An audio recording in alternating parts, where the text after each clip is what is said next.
दोस्तों, आज आप सुनेंगे पल्प फिक्शन के मशहूर उपन्यासकार वेद प्रकाश शर्मा के नॉवल 3.5 घंटे का दूसरा भाग। मैं और मधु हैरान से विभा की तरफ देख रहे थे, जबकि आईजी साहब ने उससे पूछा, ये आप क्या कह रही हैं बहुरानी? कहीं आप धोखा तो नहीं खा रही हैं? बिल्कुल नहीं आईजी साहब, मैं इस कमीने को पहचानने में कभी धोखा नहीं खा सकती।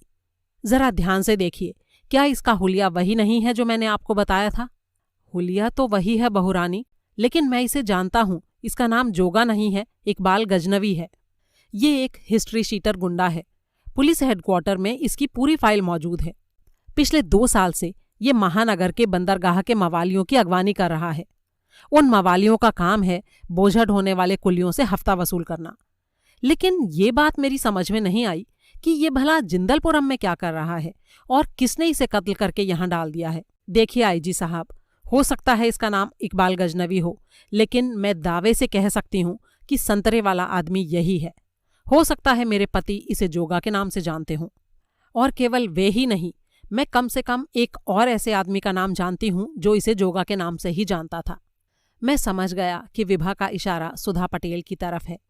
आईजी ने सवाल किया, वो दूसरा व्यक्ति कौन है जो इसे जोगा के नाम से जानता है? सॉरी अंकल, इस सवाल का जवाब मैं अभी नहीं दे सकती, लेकिन मुझे इस आदमी की पूरी फाइल चाहिए। वो आप तक पहुंच जाएगी बहुरानी। लेकिन कमाल की बात है, ये इकबाल गजनवी तो बड़ा रहस्यमय आदमी निकला। इतना कहते हुए आईजी साहब सावधानी से पलंग की तरफ बढ़ गए। विभा भी उनके बराबर में ही खड़ी बड़ी ध्यान से लाश को देख रही थी। और मैं सोच रहा था कि रेवती शरण के बयान और जोगा की लाश ने सारे मामले को एक बड़ा ही अनोखा मोड़ दे दिया है। कुछ भी समझ में नहीं आ रहा था। आईजी साहब बड़बड़ाए, कमाल है, कहीं कोई जख्म कोई घाव नहीं है, खून का हल्का सा भी धब्बा तक नहीं है। जहर से मरे हुए आदमी के जिस्म पर कोई घाव नहीं होता आईजी साहब, विभा ने कहा। क्या मतलब? क्या यह हत्या जहर से हुई है? जी हाँ अंकल। आईजी ने लाश को कुछ देर ध्यान से देखा और फिर वे बोले, लेकिन हमें तो ऐसा नहीं लगता।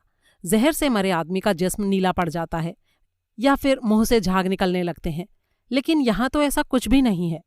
एक बहुत ही तेज जहर होता है अंकल, जिसका नाम है पोटेशियम साइनाइड। उसके असर से जिस्म पर कहीं कोई प्रभाव नहीं पड़ता। नाखूनों की जड़ों में बस हल्का सा कालापन उभर आता है, और मैं इस वक्त लाश के नाखूनों की जड़ में वही कालापन देख रही हूँ। तो क्या इसने जहर खाकर खुद आत्महत्या की है? आईजी ने पूछा। जी नहीं, इसे मारा गया है, और जहर को खिलाकर नहीं बल्कि किसी दूसरे माध्यम से इसके जिस्म में पहुंचाया गया है। इतना कहकर विभा लाश की गर्दन पर झुकी। कुछ देर तक बहुत ही ध्यान से जाने क्या देखती रही, और फिर अगले ही पल एक झटके से सीधी खड़ी हो गई। मैंने उसकी आंखों में एक विशेष चमक देखी। मैं अच्छी तरह से इस चमक को पहचानता हूँ और जानता हूँ कि ये चमक उसकी आंखों में सिर्फ तभी उभरती है जब वो किसी रहस्यमय गुत्थी को सुलझा लेती है। आईजी की तरफ घूमकर वो बोली, आइए हम लोग बाहर चलते हैं। फिलहाल मैं चाहती हूँ कि फोटोग्राफर और फिंगरप्रिंट्स विभाग के लोग अपनी कार्यवाही निपटा लें। उसके बाद हम एक बार फिर से लाश का निरीक्षण करेंगे। न जाने वो कौन सी ताकत थी जिसके वशीभूत विभा के सामने आईजी तक दबे दबे से नजर आते थे। बिना कुछ बोले वे फ्लैट से बाहर निकल गए। उनके इशारे पर पुलिस की टीम के लोग अंदर चले गए। एसएसपी ने बताया कि वो जगमोहन की पत्नी से बात करके महेंद्र सोनी के बयान की पुष्टि कर चुका है। हम चारों भीड़ से अलग गैलरी के एक कोने में जाकर खड़े हो गए। तब आईजी ने विभा से पूछा, आप अपनी जांच बीच में ही क्यों छोड़ आईं? फोटोग्राफर और फिंगरप्रिंट्स वाले तो बाद में भी काम कर सकते थे। दरअसल अंकल, आगे की जांच के लिए मुझे लाश की पोजीशन बदलने की जरूरत थी, जबकि फोटो वगैरह उसी पोजीशन में लिए जाने जरूरी थे जिसमें लाश मिली थी। हम कुछ समझे नहीं। दरअसल मुझे उस हथियार की तलाश करनी है जिससे हत्या की गई है। वेद, जरा अपनी जेब से निकालकर हेयरपिन देना। कुछ भी न समझते हुए मैंने हेयरपिन निकालकर उसे दे दिया। पिन को आईजी को दिखाते हुए उसने कहा, ये वो हथियार है जिससे हत्या की गई है। लेकिन ये तो एक मामूली हेयरपिन है, आईजी ने कहा। आपने ठीक पहचाना, ये मेरा हेयरपिन है। इसके साथ का पिन जोगा के साथ जाते समय संयोग से उन्होंने अपनी जेब में डाल लिया था। मैंने उसी पिन को उनकी लाश की जेबों में तलाश करने की कोशिश की थी, लेकिन वो पिन मुझे मिला नहीं था। इतना कहकर विभा ने पिन से संबंधित सारा किस्सा उन्हें बता दिया। फिर वो बोली, लाश की गर्दन पर दाईं तरफ ऐसे ही पिन के नोकों के 2 छोटे छोटे जख्म हैं। पिन के दोनों सिरों को पोटेशियम साइनाइड में डुबाकर मकतूल की गर्दन पर वार किया गया है। आईजी की आंखों में विभा के लिए प्रशंसा के भाव उभर आए। ओह, तो ये बात है।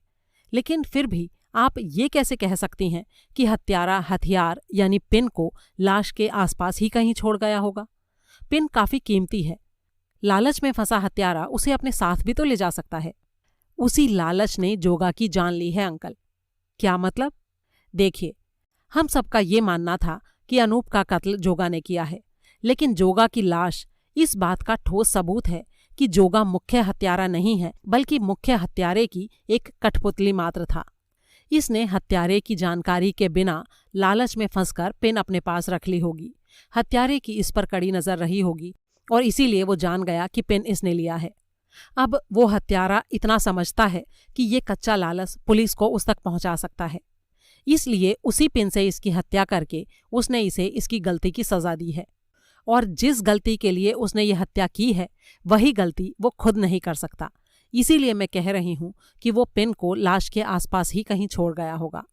आईजी को एक पल में सारी बात समझ में आ गई। निश्चय ही वो विभा से काफी प्रभावित नजर आ रहे थे। अगर आप बुरा न माने बहुरानी, तो एक बात पूछूं? किसी भी घटना का इतना जल्दी और इतना अच्छा एनालिसिस तो अच्छे अच्छे डिटेक्टिव भी नहीं कर पाते। फिर आप ये काम कैसे कर लेती हैं? इतनी जल्दी बिखरी हुई सारी कड़ियों को जोड़कर कहानी को तैयार कर लेना। विभा थोड़ा मुस्कुराई और बोली, ये बताइए अंकल कि किसी भी आदमी की हत्या क्यों होती है? कमाल कर रही हैं आप। हत्या के तो सैकड़ों कारण हो सकते हैं। क्या आप उन सैकड़ों में से कुछ कारण मुझे गिनवा सकते हैं? आईजी साहब ने विभा को अजीब सी नजरों से देखा। फिर वे कारण बताने लगे। जायदाद, लड़की, जमीन, किसी हत्यारे का जुनून, खानदानी दुश्मनी जैसे 20 कारण आईजी साहब एक ही सांस में बता गए। फिर उसके बाद थोड़ा रुक रुक कर सोच सोच कर बताने लगे। आईजी द्वारा हर नया कारण बताए जाने पर विभा बड़ी ही गहरी मुस्कान के साथ उसे अपनी उंगलियों पर गिनती जाती। इस प्रकार रोते पीटते आईजी साहब 30 कारण बताने में कामयाब हो गए, लेकिन उसके बाद काफी देर तक सोचते रहने के बावजूद 31वां कारण नहीं बता सके। और जब उन्होंने फुल स्टॉप लगा दिया तो विभा बोली, देखिए अंकल, आप हत्या के सिर्फ 30 ही कारण बता पाए हैं और 30 कारण बताने वाले आप पहले व्यक्ति हैं। अक्सर लोग 10-15 कारणों पर ही अटक जाते हैं, जबकि गिनने से पहले वो कह रहे होते हैं कि हत्या के तो सैकड़ों कारण हो सकते हैं। अगर बहुत ज्यादा जोर लगाकर पूरे दिमाग से सोचा जाए तो हत्या के ज्यादा से ज्यादा 100 कारण प्रकाश में आएंगे। बल्कि मैं तो ये कहूंगी कि हत्या के लिए 100 से ज्यादा वजहें हो ही नहीं सकती। मैंने हत्या के केसों की कम से कम 500 फाइलों की स्टडी की है और उनमें से ज्यादातर केसों में समानताएं थीं। तो माना कि हम हत्या के 100 कारण याद कर लेते हैं और उसके बाद किसी भी लाश को देखते ही उसे उन 100 कारणों के तराजू पर तोलते हैं। लाश की पोजीशन, उसका कैरेक्टर वगैरह जैसी चीजें हमें एक पल में बता देंगी कि इस हत्या का कारण उन 100 कारणों में से कौन सा है।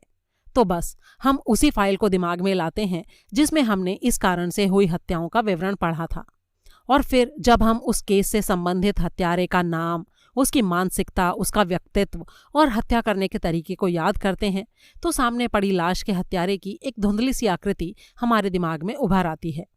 थोड़ी सी तफ्तीश और मृतक के आसपास के लोगों के बयान हमें हत्यारे के एकदम नजदीक ले जाकर खड़ा कर देते हैं। कमाल है, बड़ी अजीब थ्योरी है आपकी, आईजी ने कहा। क्या आपको पसंद नहीं आई? अरे आप पसंद की बात कर रही हैं।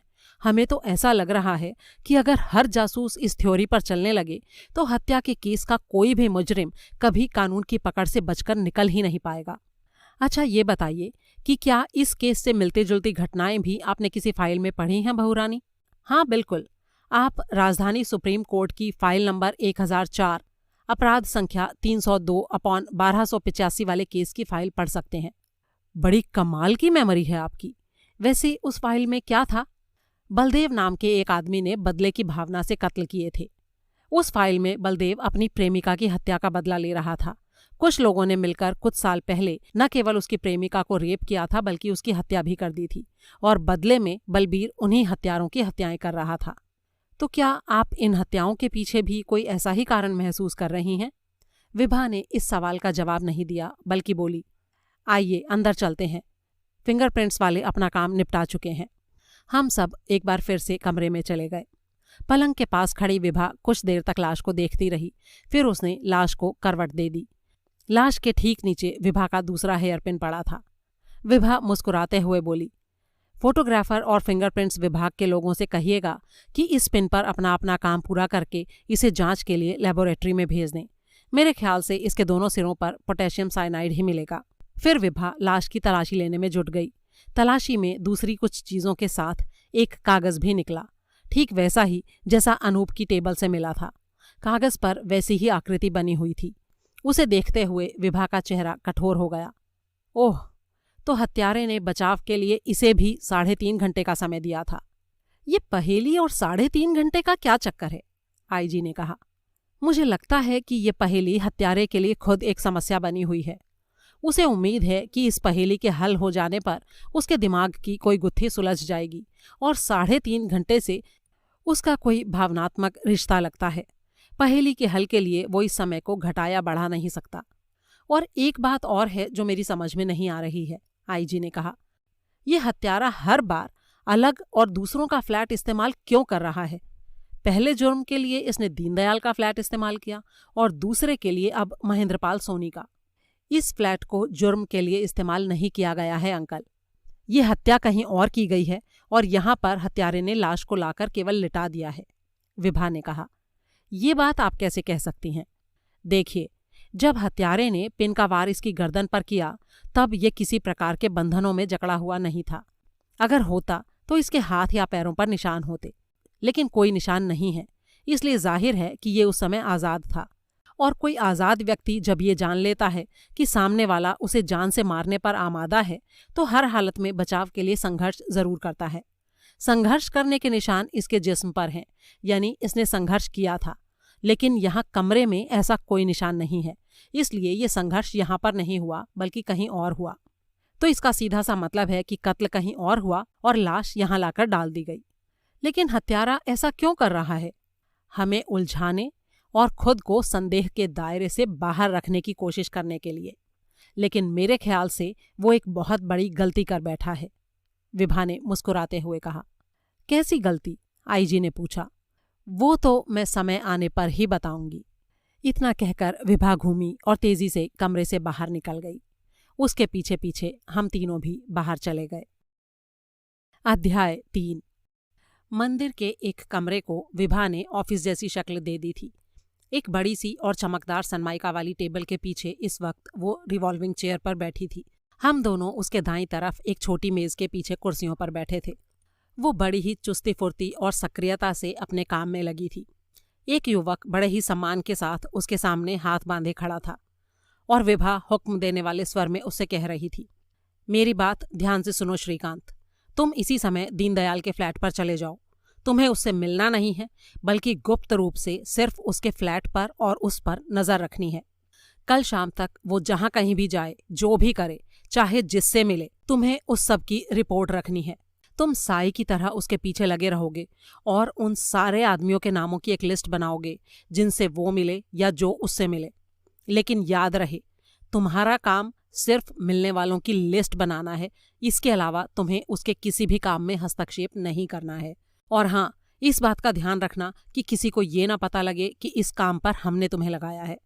जी बहुरानी, ठीक है, श्रीकांत नाम के उस लड़के ने कहा। अब तुम जा सकते हो। हॉल में वीणा बैठी होगी, उसे यहाँ भेज दो। कुछ ही देर बाद कमरे में वीणा नाम की युवती प्रविष्ट हुई। विभा ने उससे पहला सवाल किया, वीणा, तुमको अनूप ने डिस्टिलरी के उसी विभाग में लगा रखा था ना जहाँ पर रम बनती है? जी हाँ बहुरानी। क्या तुम जानती थीं कि पिछले 3 साल से रेवती चरण रम चुरा रहा था? जी हाँ। क्या तुमने ये सूचना अनूप को दी थी? जी हाँ। गुड। अब तुम्हें यहाँ से सीधे शिवाजी रोड जाना है। और उसके बाद विभा ने वीणा को भी ठीक वही आदेश दिया जो वो श्रीकांत को दे चुकी थी। फर्क सिर्फ ये था कि श्रीकांत को दीनदयाल पर नजर रखनी थी और वीणा को महेंद्रपाल सोनी पर। वीणा को विदा करते समय उसने हॉल में बैठे अभिक को भेजने के लिए कहा। अभिक गोरे रंग का एक स्वस्थ और आकर्षक युवक था। विभा ने उसे रेवती शरण का पता देकर उस पर नजर रखने का काम सौंपा। साथ ही उसे ये भी बताया कि पुलिस का एक जासूस भी रेवती शरण पर नजर रखे हुए है। उसके जाने के बाद मैंने सवाल किया, ये लोग कौन हैं विभा? ये अनूप के बहुत ही विश्वसनीय स्टाफ के लोग हैं। अपनी हर एक फैक्ट्री के हर विभाग की अंदरूनी और वास्तविक रिपोर्ट लेने के लिए अनूप ने एक दल बनाया हुआ था। इस दल को वो खोजी दल कहते थे और किसी भी व्यक्ति को ये जानकारी बिल्कुल नहीं थी कि उनका कोई ऐसा खोजी दल भी मौजूद है। ये तीनों उसी खोजी दल के सदस्य हैं। ऐसे लोगों के जरिए वो अपने व्यापार पर असली नज़र रखते थे। ओह, ये तो काफ़ी अच्छा तरीका है, मैंने कहा। ये लोग एक तरह से जासूसी का ही धंधा करते रहे हैं और भरोसेमंद भी हैं, इसीलिए मैंने इनको इस काम पर लगाया है, विभा ने कहा। लेकिन तुम तो कह रही थी कि दीनदयाल और महेंद्रपाल सोनी बेकसूर हैं। तो अगर वो बेकसूर हैं तो फिर उनके पीछे श्रीकांत और वीणा को लगाने का क्या मकसद है? मैंने आईजी को कहा था कि हत्यारे ने एक गलती कर दी है। मेरा संकेत इस बार हत्यारे द्वारा महेंद्रपाल सोनी के फ्लैट में लाश को छोड़कर जाने की तरफ था। इसमें हत्यारे ने भला क्या भूल कर दी? मैंने पूछा। देखो वेद, हत्यारा अपने परिचितों के फ्लैट ही इस्तेमाल कर सकता है, क्योंकि कोई भी व्यक्ति केवल अपने परिचितों की दिनचर्या ही जान सकता है। जब तक हत्यारे ने सिर्फ दीनदयाल के फ्लैट का इस्तेमाल किया था, तब तक हमें सिर्फ उसके परिचितों में से किसी ऐसे आदमी को तलाश करना था जो ये काम कर सकता हो। लेकिन अब महेंद्रपाल सोनी का नाम भी इस बात से जुड़ गया है, तो सीधी सी बात है कि हत्यारा कोई ऐसा आदमी है जो इन दोनों को ही अच्छी तरह से जानता है। और इसीलिए श्रीकांत और वीणा की लिस्ट में जो नाम कॉमन होगा वही संदिग्ध आदमी होगा। तभी अचानक मेज पर रखे फोन की घंटी बज उठी। विभा ने रिसीवर उठाकर कान से लगाया और उधर से आने वाली आवाज को सुनकर पहले तो उसके चेहरे पर हैरानी के भाव उभरे, फिर वो बहुत ही बेचैन नजर आने लगी। उसके चेहरे के भाव देखकर हम लोग भी काफी कश्मकश में पड़ गए। उस वक्त तो हमें कुछ समझ में नहीं आया, लेकिन बात पूरी हो चुकने के बाद विभा ने हमें सारी बात बताई, जो इस तरह से थी। विभा के फोन उठाने पर उधर से घबराई हुई सी एक आवाज आई, आप कौन हैं? खैर, आप जो भी हैं, जरा जल्दी से फोन पर बहुरानी को बुला दीजिए प्लीज, मुझे उनसे कुछ जरूरी काम है। मैं विभा ही बोल रही हूँ, कहिए आप कौन हैं? ओह गॉड, आप ही बहुरानी हैं। देखिए, मैं सुधा पटेल बोल रही हूँ। सुधा? एक बार के लिए विभा चौंक पड़ी, लेकिन अगले ही पल उसने बड़े ही आश्चर्यजनक ढंग से खुद को कंट्रोल कर लिया और फिर बोली, कौन सुधा पटेल? मैं और मधु चौंक पड़े। विभा सुधा पटेल को जानती थी, फिर भला फोन पर वो अनजान क्यों बन रही थी, ये बात हम समझ नहीं सके, जबकि उस समय दूसरी तरफ से कहा जा रहा था, क्या आप मुझे नहीं जानती हैं? ओ हाँ, जानेंगी भी कैसे, हम पहले कभी नहीं मिले। मैं भी कितनी बेवकूफ़ हूँ, हड़बड़ाहट में जाने क्या क्या कहती चली जा रही हूँ। खैर देखिए बहुरानी, मैं मरने से पहले आपको कुछ बताना चाहती हूँ। मरने से पहले? जी हाँ, क्या आप थोड़ी देर के लिए यहाँ आ सकती हैं बहुरानी प्लीज़? लेकिन आपको मर जाने का खतरा क्यों है? वो मेरे चारों तरफ, उफ, बात बहुत लंबी है, मैं फ़ोन पर नहीं समझा सकती। प्लीज़ आप जल्दी से यहाँ आ जाइए, मैं आपको अपने और अनूप के बारे में कुछ बताना चाहती हूँ। मैं अनूप के हत्यारों के बारे में भी थोड़ा बहुत जानती हूँ। प्लीज़ जल्दी आइए बहुरानी। आप कहाँ से बोल रही हैं? दूसरी तरफ से पता बताने के साथ ही फ़ोन कट गया। विभा बड़ी ही फुर्ती से रिसीवर पटक कर दरवाजे की तरफ झपटते हुए बोली, मेरे साथ आओ तुम भी। और 2 मिनट बाद ही हमारी कार तेजी से सुनसान सड़क पर दौड़ी जा रही थी। विभा ने अचानक मेरी तरफ देखा और बोली, मेरे मना करने के बाद भी तुमने मधु को पत्रों के बारे में बता दिया है ना वेद? मेरी नज़रें शर्म से झुक गईं। सॉरी विभा, मैं मधु से कुछ नहीं छिपाता। कार में कुछ देर के लिए सन्नाटा छा गया। फिर विभा ने कहा, ये अच्छी बात है, पति पत्नी के बीच वाकई कोई पर्दा नहीं होना चाहिए। बातों को छुपाने से संदेह पैदा होता है और ये संदेह रिश्तों को बिखेर देता है। यही पर्दा अनूप ने मेरे साथ रखा, इसीलिए शायद आज मैं अंधेरे में भटक रही हूँ। अगर उन्होंने मुझे संतरे का रहस्य बता दिया होता तो आज शायद ये सब कुछ नहीं होता। खैर जो भी हो, बात तुमसे आगे नहीं जानी चाहिए मधु। बिल्कुल नहीं जाएगी, मैं वादा करती हूँ, मधु ने कहा। लेकिन आपको ये कैसे पता चला कि वेद ने मुझे उन पत्रों के बारे में बता दिया है? जब मैं फ़ोन पर सुधा पटेल के नाम पर अनजान बनी थी, तब तुम दोनों ने चौंक कर एक दूसरे की तरफ देखा था। ओह, मेरे मुंह से बस यही एक शब्द निकल सका।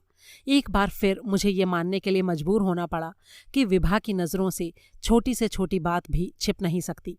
कुछ ही देर में हम एक इमारत के ग्राउंड फ्लोर पर स्थित फ्लैट नंबर 44 के दरवाजे के सामने खड़े थे। विभा ने दरवाज़ा खटखटाया, लेकिन अंदर से कोई आवाज़ नहीं आई। जब विभा ने थोड़ा जोर से दरवाज़ा खटखटाया तो किवाड़ पीछे की तरफ खुल गया। दरवाज़ा अंदर से बंद नहीं था। विभा बड़बड़ाई, लगता है कुछ दुर्घटना हो गई है। हम तीनों तेजी से अंदर दाखिल हुए। पहले कमरे में बिल्कुल अंधेरा था। ठीक सामने एक दूसरे कमरे का दरवाज़ा नजर आ रहा था, जिसकी झिर्रियों में से रोशनी झांक रही थी। फ्लैट में बस ये 2 ही कमरे थे। हम पहला कमरा पार करके उस दरवाजे की तरफ बढ़े और अंदर दाखिल हुए। पूरा का पूरा कमरा बूचड़खाना जैसा बना हुआ था। वहां पर पड़ी हर चीज अस्त व्यस्त थी। शनील के खोल वाला लिहाफ फर्श पर पड़ा था, स्टूल बिल्कुल औंधा, फोन का रिसीवर कहीं और, क्रेडल कहीं और। ड्रेसिंग टेबल मुंह के बल पड़ी थी और पूरे कमरे में कांच बिखरा था। कमरे की हालत को देखकर साफ साफ पता लग रहा था कि वहां 2 या इससे ज्यादा व्यक्तियों के बीच संघर्ष हुआ है। हमें वहीं रुकने का आदेश देकर विभा आगे बढ़ गई। कुछ देर तक वो बड़े ध्यान से फर्श को घूरती हुई पूरे कमरे में चहलकदमी करती रही। फिर उसने पलंग के पीछे से झुककर कोई चीज उठाई। ये हम नहीं देख सके कि वो क्या चीज थी। फिर वो बेड पर बिछी चादर को ध्यान से देखने लगी। चादर भी अस्त व्यस्त थी। विभा ने उसके एक कोने को बड़े ही ध्यान से देखा, जिस पर गुलाब के फूल कढ़े हुए थे। मुझे याद आया कि सुधा पटेल को गुलाब का फूल बहुत पसंद था। चादर पर लाल रंग के रेशम से किसी ने हाथ से कढ़ाई करके गुलाब के फूल बनाए हुए थे। उसके बाद विभा वहां से हट गई। फर्श पर डनलप का एक तकिया पड़ा था। उसने तकिए को उठाकर सूंघा, एक बार नहीं कई बार। फिर उसने तकिए को बेड पर डाल दिया। एकाएक ही वो कमरे के एक कोने में खड़ी सेफ की तरफ बढ़ी। सेफ पर ताला लगा था, जिसे उसने अपने बालों से हेयर पिन निकालकर बड़े ही आराम से खोल लिया। काफी देर तक वो उसके अंदर मौजूद कपड़ों को देखती रही। फिर वापस घूमी। लाइट ऑन करके उसने बाहर वाला कमरा भी चेक किया। वहां से उसे एक टूटी हुई नीले रंग की चूड़ी का टुकड़ा मिला। वो टुकड़ा उठाकर उसने अपनी मुट्ठी में दबा लिया। कुछ देर के बाद वो हमारे पास आकर बोली, चलो अब यहाँ और कुछ नहीं है। जब हम तीनों नीचे जाकर गाड़ी में बैठ गए और गाड़ी स्टार्ट हो गई, उसके बाद विभा ने कहा, इस फ्लैट में रहने वाली औरत का नाम रजनी चतुर्वेदी होना चाहिए। क्या? लेकिन ये फ्लैट तो सुधा पटेल का है ना? तुम ठीक समझे वेद, वो असल में सुधा पटेल ही है। ये क्या कह रही हो विभा? कभी रजनी कभी सुधा। सीधी सी बात है, सुधा पटेल यहाँ अपना नाम बदलकर यानी रजनी चतुर्वेदी बनकर रह रही थी। उसे नाम बदलने की भला क्या जरूरत थी? मैंने कहा। ये तो वही जाने, लेकिन सेफ से गुडलक ड्राई क्लीनर्स की एक रसीद मिली है। वहां पर एक शॉल ड्राई क्लीन के लिए दिया गया है और ग्राहक का नाम है रजनी चतुर्वेदी। अरे लेकिन ये भी तो हो सकता है कि शॉल किसी और ने दिया हो। रसीद पर कस्टमर के साइन होते हैं, वहां पर रजनी चतुर्वेदी लिखा है, और वो हैंडराइटिंग बिल्कुल वही है जिसने कभी अनूप के लिए वो चिट्ठियां लिखी थी। इसके अलावा फ्लैट में रहने वाली को गुलाब का फूल इस हद तक पसंद है कि चादर से लेकर सेफ में मौजूद ज्यादातर कपड़ों पर गुलाब का फूल काढ़ा गया है। सेफ में या तो साड़ियां थीं या फिर किसी 4 साल के लड़के के कपड़े। किसी वयस्क पुरुष का एक भी कपड़ा नहीं था। ये जरूर वही बच्चा होगा जिसका जिक्र अनूप की सेफ से मिले पत्रों में था। फ्लैट में सुधा पटेल बिना किसी पुरुष के अकेली रहती है। मुझे ये बात सोचकर बड़ा ही अजीब सा लगा कि वो लड़का अनूप का होगा। विभा अपनी बात आगे बोलती जा रही थी। तकिए को सूंघकर मुझे पता चला कि सुधा पटेल एमिक्स नाम के विदेशी तेल का इस्तेमाल करती थी। घर में मौजूद बाकी सामान भी काफी कीमती था, साड़ियां और बच्चे के कपड़े भी। यानी फ्लैट में जो भी सामान था वो सब का सब काफी कीमती था, और जांच के बाद ये मैं दावे से कह सकती हूँ कि वो कहीं नौकरी नहीं करती थी। तो फिर उसके पास इतना पैसा कहाँ से आता था? ये भी उन कई सवालों में से एक है वेद, जिनका जवाब हमें तलाश करना है। कई सवाल? क्या मतलब? मैंने पूछा। देखो, अचानक ही सुधा पटेल ने मुझे फोन किया। वो बहुत घबराई हुई थी। उसे अपनी जान का खतरा था और मरने से पहले वो मुझे कुछ बताना चाहती थी। तो सवाल ये है कि वो क्या बताना चाहती थी? अपनी जान का खतरा उसे क्यों था और किन लोगों से था? अपनी तरफ से तो हम कम से कम टाइम में ही यहाँ पहुँच गए, लेकिन फिर भी दुर्घटना हो ही गई। कमरे की हालत देखकर कोई भी कह सकता है कि यहाँ संघर्ष हुआ है, और वो जो भी लोग थे वो सुधा पटेल का अपहरण करने में कामयाब हो गए। मैंने संभावना व्यक्त की, कहीं वो उसकी हत्या कर देने के लिए तो उसे नहीं उठा कर ले गए हैं। नहीं वेद, फिलहाल वो हत्या करने की स्थिति में नहीं है। अगर उनको हत्या करनी होती तो हमें फ्लैट में सुधा पटेल की लाश ही मिलती। तो फिर वो भला उससे क्या चाहते होंगे? शायद उसके बेटे का पता, क्योंकि सेफ में 4 साल के लड़के के कपड़े थे तो जरूर, लेकिन बहुत ही कम। 4 साल का बच्चा पढ़ने लिखने भी लगता है, जबकि पूरे फ्लैट में कहीं भी कोई किताब या कॉपी नहीं थी। इसका मतलब ये कि लड़का सुधा के साथ फ्लैट में नहीं बल्कि किसी हॉस्टल में या किसी और जगह रहता है, और हत्यारे सुधा पटेल से उसी का पता जानना चाहते हैं। तुम एक पॉइंट में से दूसरा पॉइंट निकालते हुए कितनी दूर तक पहुंच जाती हो विभा, वाकई कमाल है। जो सबूत सामने थे उनके आधार पर मैंने सिर्फ एक अनुमान लगाया है, जो कि गलत भी हो सकता है वेद। सुधा पटेल के साथ ये दुर्घटना शायद इसलिए घटी है क्योंकि वो हत्यारे के बारे में कुछ ना कुछ जानती है, और वही बात वो मुझे बताना चाहती है। ऐसे हालातों में सुधा की जान वाकई खतरे में है। लेकिन हम इसमें कर ही क्या सकते हैं, मैंने कहा। विभा ने कोई जवाब नहीं दिया। अचानक मधु ने उससे पूछा, तुम्हें पलंग के पीछे कुछ मिला था ना विभा? वो क्या चीज थी? वो कान का एक बुंदा है, शायद सुधा पटेल का ही होगा, जो संघर्ष के दौरान वहां गिर गया होगा। लेकिन एक बहुत ही हैरानी की बात ये थी कि पूरे फ्लैट में कहीं भी सुधा पटेल या उसके लड़के का एक भी फोटो मुझे नहीं मिला। इसके बाद बोलने के लिए शायद हमारे पास कुछ नहीं था। कार में खामोशी छा गई। कुछ देर बाद हम मंदिर पहुंच गए। वहां पहुंचते ही विभा ने इंस्पेक्टर त्रिवेदी को फोन किया, उसे सुधा पटेल के फ्लैट का पता बताया और कहा कि वहां पर रजनी चतुर्वेदी नाम की एक औरत रहती थी, जिसे कुछ देर पहले किन्हीं अज्ञात लोगों ने किडनैप कर लिया है। विभा ने उससे कहा कि वो रजनी के बारे में ज्यादा से ज्यादा सूचनाएं इकट्ठी करे। उसके बाद विभा ने आईजी को फोन मिलाया और कहा कि वो कल सुबह उनके साथ इकबाल गजनवी से संबंधित फाइल लेने के लिए महानगर जाना चाहती है। आईजी को इसमें कोई आपत्ति नहीं थी। मैंने विभा से पूछा कि क्या मैं भी उसके साथ चल सकता हूँ। इस बात पर उसने हामी भर दी। अगले दिन सुबह 7 बजे जब मैं तैयार हो रहा था तो विभा मेरे कमरे में आई। उसने मुझसे पूछा कि क्या मैं तैयार हूँ। मैंने कहा कि बस मुझे 5 मिनट और लगेंगे। क्या आईजी साहब आ गए हैं? नहीं, अभी नहीं आए, विभा ने कहा। और हाँ, मैं तुम्हें ये बता दूं वेद कि मैं रायतेदान के बारे में बाबूजी से बात कर चुकी हूँ। उनका कहना है कि वो नंबरों वाली सेफ में ही होना चाहिए। लेकिन उसमें तो वो नहीं था, तो फिर कहाँ चला गया? मैंने कहा।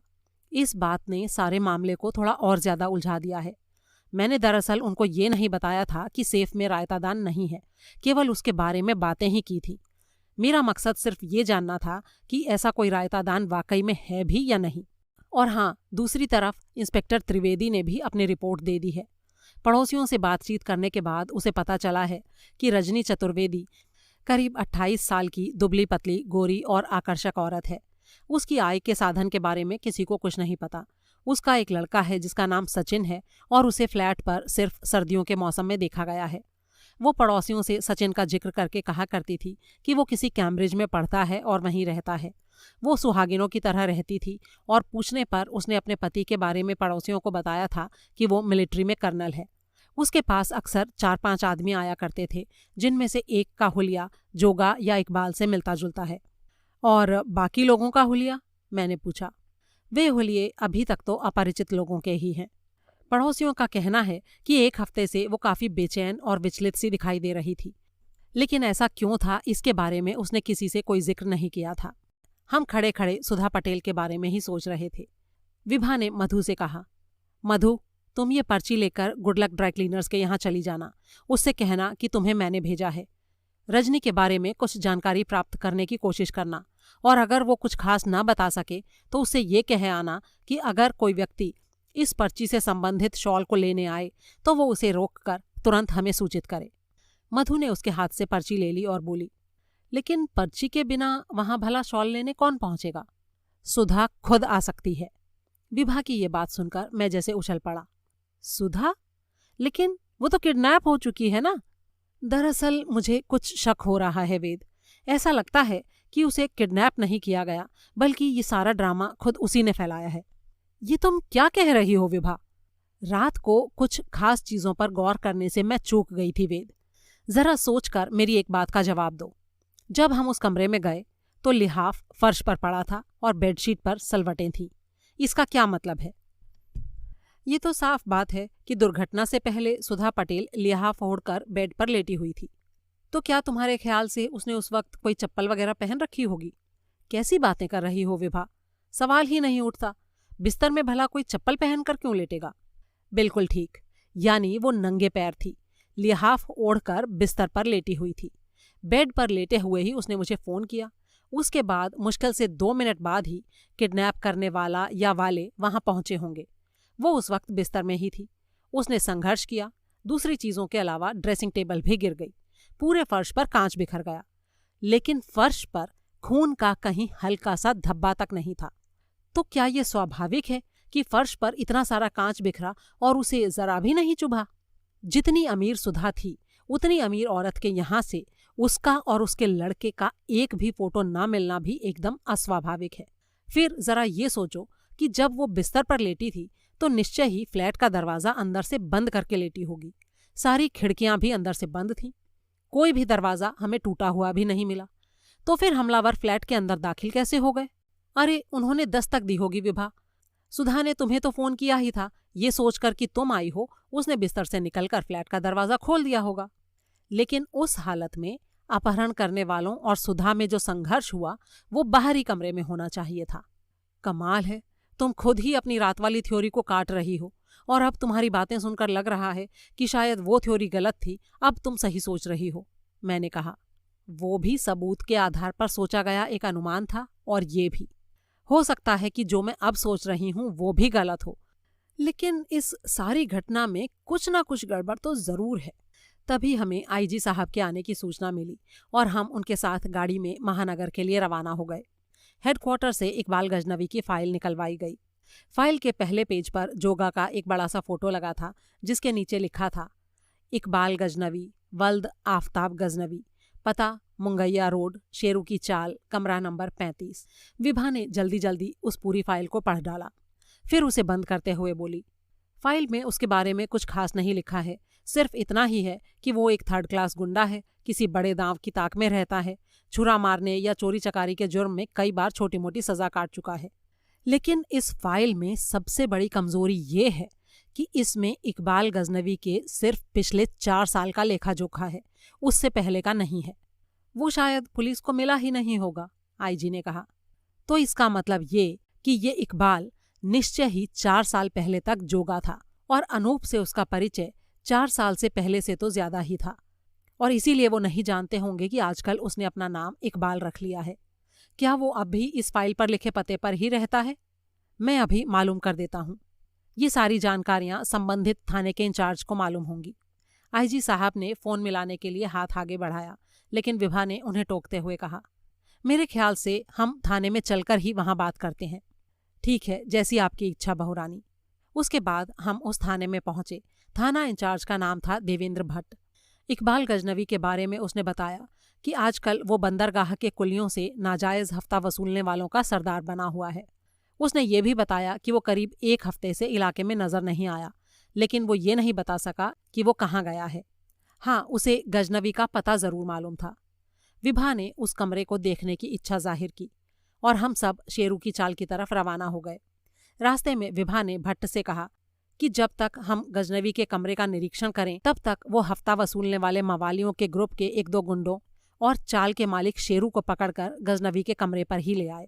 भट्ट ने बताया कि ग्रुप के ज्यादातर गुंडे शेरू की चाल में ही रहते हैं, इसलिए उन्हें और कहीं ढूंढने की जरूरत नहीं पड़ेगी। चाल में पुलिस की जीप घुसते ही वहां सरगर्मी सी फैल गई। भट्ट इकबाल के चेले चपाटों को पकड़ने के लिए निकल पड़ा और हम कमरा नंबर 35 की तरफ बढ़ गए। कमरे पर ताला लटका हुआ था। आईजी की इजाजत लेने के बाद विभा ने अपने हेयर पिन से उसे खोल दिया। ये कमरा वैसा ही था जैसा एक 3rd क्लास गुंडे का हो सकता था। विभा सामान को उलट पुलट करके निरीक्षण में जुट गई। पलंग पर मैला बिस्तर पड़ा था, लेकिन बेडशीट और तकिए के गिलाफ के किनारे पर कढ़े गुलाब के फूलों ने विभा के साथ ही साथ मेरा ध्यान भी खींचा। उसने बड़ी ही अर्थपूर्ण निगाहों से मेरी तरफ देखा और उस वक्त उसकी आंखों में एक बड़ी ही खास चमक थी। मैं सोचता ही रह गया कि सुधा पटेल का भला जोगा से क्या संबंध हो सकता था। विभा ने कमरे में पड़ी एक मेज की ड्रॉर खोली। उसमें मेकअप का सामान था, वैसी ही लिपस्टिक जैसी सुधा पटेल के कमरे में हमने देखी थी, और वही विदेशी तेल एमिक्स की बोतल। अब इसमें कोई शक नहीं रह गया था कि सुधा पटेल और जोगा का कोई ना कोई संबंध जरूर था। वो यहाँ आती रहती थी और संबंध भी इतना गहरा कि उसके मेकअप तक का सामान यहाँ पर था। कमरे से यही एक काम की बात हाथ लग सकी, इसके अलावा कुछ नहीं। विभा को शायद उसकी 4 साल से पहले की जिंदगी की तलाश थी, लेकिन उस पर यह कमरा कोई रोशनी नहीं डाल पाया। तब तक भट्ट 3 ऐसे आदमियों को पकड़ लाया था जो शक्ल सूरत से ही गुंडे लगते थे। उनमें से 2 मवाली थे और तीसरा चाल का मालिक यानी शेरू था। विभा ने उनसे सवाल करने शुरू किए। उनमें से कोई भी ये तो नहीं बता सका कि यहाँ से पहले इकबाल कहाँ रहता था और क्या करता था, लेकिन जब विभा ने ये कहा कि वो मर चुका है, तो कालू नाम का गुंडा, जिसे उसके सबसे ज्यादा नजदीक समझा जाता था, आवेश में आकर बोला, ओह, उसे जरूर बिरजू ने मारा होगा। इस दुनिया में वही इकबाल का सबसे बड़ा दुश्मन था। ये बिरजू कौन है? विभा ने पूछा। कालू थोड़ा हिचकिचाया। विभा ने उसका हौसला बढ़ाते हुए कहा, डरो मत, तुम अपने दोस्त के हत्यारे को पकड़वाने में हमारी मदद कर रहे हो, इसलिए जो भी जानते हो खुलकर बताओ। कालू ने बताना शुरू किया। दरअसल इकबाल के पास अक्सर एक औरत आती रहती थी। मैंने कई बार इकबाल से उस औरत के बारे में पूछा, क्योंकि पहनावे और बनाव श्रृंगार से वो किसी अच्छे घर की औरत लगती थी, और मुझे समझ नहीं आता था कि इकबाल से भला उसका क्या संबंध है। अक्सर इकबाल मेरे सवालों को टाल जाता था, लेकिन एक बार नशे में उसने उसका नाम बता दिया था। क्या उसने औरत का नाम रजनी चतुर्वेदी बताया था? विभा ने पूछा। जी नहीं, इकबाल ने कहा था कि उसका नाम सुधा है। विभा की आंखों में उभरने वाली चमक और ज्यादा गहरी हो गई। अच्छा ठीक है, आगे बताओ। इकबाल ने मुझे बताया था कि सुधा उससे और वो सुधा से बहुत प्यार करते हैं। सुधा जिंदलपुरम में रहती है। समाज की नज़रों में भले ही उनकी शादी ना हुई हो, लेकिन एक तरह से वो पति पत्नी हैं और उन दोनों का एक बच्चा भी है। उसकी ये बात सुनकर मैं बुरी तरह से चौंक पड़ा। विभा के चेहरे पर भी हैरानी के भाव नजर आए। क्या इकबाल ने ऐसा कहा था? जी हाँ, उसने अपने बच्चे का नाम सचिन बताया था। तो क्या तुमने कभी इकबाल से ये नहीं पूछा कि वे दोनों शादी करके एक साथ क्यों नहीं रहते? जी हाँ, पूछा था। तब इकबाल ने कहा कि ऐसा करने में उनकी सबसे बड़ी मजबूरी है बिरजू। वो उन दोनों के बीच में विलेन है। वो भी सुधा से प्यार करता है, लेकिन सुधा उससे नहीं इकबाल से प्यार करती है, और बिरजू को उन दोनों का साथ फूटी आंख नहीं सुहाता। इकबाल का तो ये तक कहना था कि अगर बिरजू को उनके संबंधों के बारे में पता लग गया तो वो उन दोनों का खून भी कर सकता है। विभा ने अगला सवाल किया। अच्छा ये बताओ कि तुमको ये शक कैसे हुआ कि इकबाल को बिरजू ने ही मारा होगा? जी, पिछले हफ्ते उसने मुझे बताया था कि वो जिंदलपुरम जा रहा है, और उसके बताए मुताबिक बिरजू भी जिंदलपुरम में ही रहता है। तब से इकबाल वापस लौटकर नहीं आया, और आज आप लोग उसके मरने की खबर लेकर आए। इसीलिए मुझे लगा कि बिरजू ने उसे जरूर सुधा के साथ देख लिया होगा और फिर गुस्से में आकर उसे मार दिया होगा। विभा ने बड़ा ही अजीब सा सवाल पूछा। क्या ऐसा नहीं हो सकता था कि इकबाल बिरजू का कत्ल कर दे? एक दिन मैंने उसे ऐसा करने की सलाह दी थी। इस काम में उसकी मदद करने की पेशकश भी की थी, लेकिन वो इनकार करता रहा। इस बात पर मुझे गुस्सा आ गया और मैंने कहा कि उसके बस का कुछ नहीं है। जवाब में वो भी जोश में आ गया और गुर्राया। मेरे ज़मीर को मत ललकार कालू, तू नहीं जानता मैं सब कुछ कर चुका हूँ, डकैती भी, खून भी। एक भरे पूरे परिवार को मौत के घाट उतार दिया था मैंने। लेकिन बिरजू का खून नहीं, वो मैं नहीं कर सकता। मैं मजबूर हूँ। सुधा मुझे ऐसा नहीं करने देगी। वो कहती है कि अगर मैंने कभी ऐसी बेवकूफ़ी की तो वो फिर मुझसे कभी नहीं मिलेगी। विभा ने करीब चीखते हुए पूछा। कैसी डकैती की थी इकबाल ने? किसके परिवार को मारा था? दरअसल ये बात वो बस जोश में कह गया था। कहने के तुरंत बाद ही उसे होश आ गया, और उसके बाद मेरे लाख पूछने पर भी उसने इस बारे में एक शब्द भी नहीं कहा। वो बार बार यही कहता रहा कि उसने कभी ऐसा कुछ नहीं किया। वो तो जोश में केवल अपनी डींग मारने के लिए कह गया था। अच्छा ये बताओ, क्या तुमने कभी सचिन को देखा था? जी नहीं, सुधा उसे यहाँ लेकर कभी नहीं आई। और बिरजू को? जी, उसे भी नहीं देखा। इसके बाद विभा ने उसे कुछ और सवाल किए, लेकिन इसके अलावा और कोई बात पता नहीं लग सकी। आईजी साहब को महानगर में ही कुछ काम था, इसलिए गाड़ी में मुझे और विभा को अकेले ही लौटना पड़ा। रास्ते में विभा ने मुझसे पूछा, कालू के बयान के बाद तुम किस नतीजे पर पहुंचे वेद? पता नहीं विभा, मेरा तो दिमाग घूम रहा है। रहस्य खुलने की बजाय बढ़ते ही जा रहे हैं। सबसे ज्यादा रहस्यमय तो इस सुधा पटेल का चरित्र ही हो गया है। जब सेफ में से उसके पत्र मिले थे तो मुझे उससे सहानुभूति हुई थी। उसके बाद फ़ोन करके फ्लैट पर बुलाया जाना, वहाँ की हालत और तुम्हारे इस अनुमान ने मुझे उलझा दिया कि अपहरण का ड्रामा उसका खुद का रचाया हुआ था। और अब जोगा या इकबाल के कमरे में मिले सबूतों और कालू के बयान ने तो उसके चरित्र को बिल्कुल ही उलट कर रख दिया है। पत्रों में वो अनूप से कहती है कि बच्चा उसका है, जोगा को विलेन बताकर उससे सतर्क रहने की हिदायत देती है, और यहाँ सचिन को जोगा का बच्चा कहकर किसी बिरजू को विलेन बताती है। भगवान ही जाने आगे क्या क्या तमाशे देखने को मिलने वाले हैं। इसके अलावा जोगा और सुधा में एक समानता भी है वेद, और वो ये कि दोनों अपना अपना नाम बदल कर रह रहे थे। यानी किसी वजह से वे दोनों अपना पुराना परिचय वर्तमान से छुपाना चाहते थे।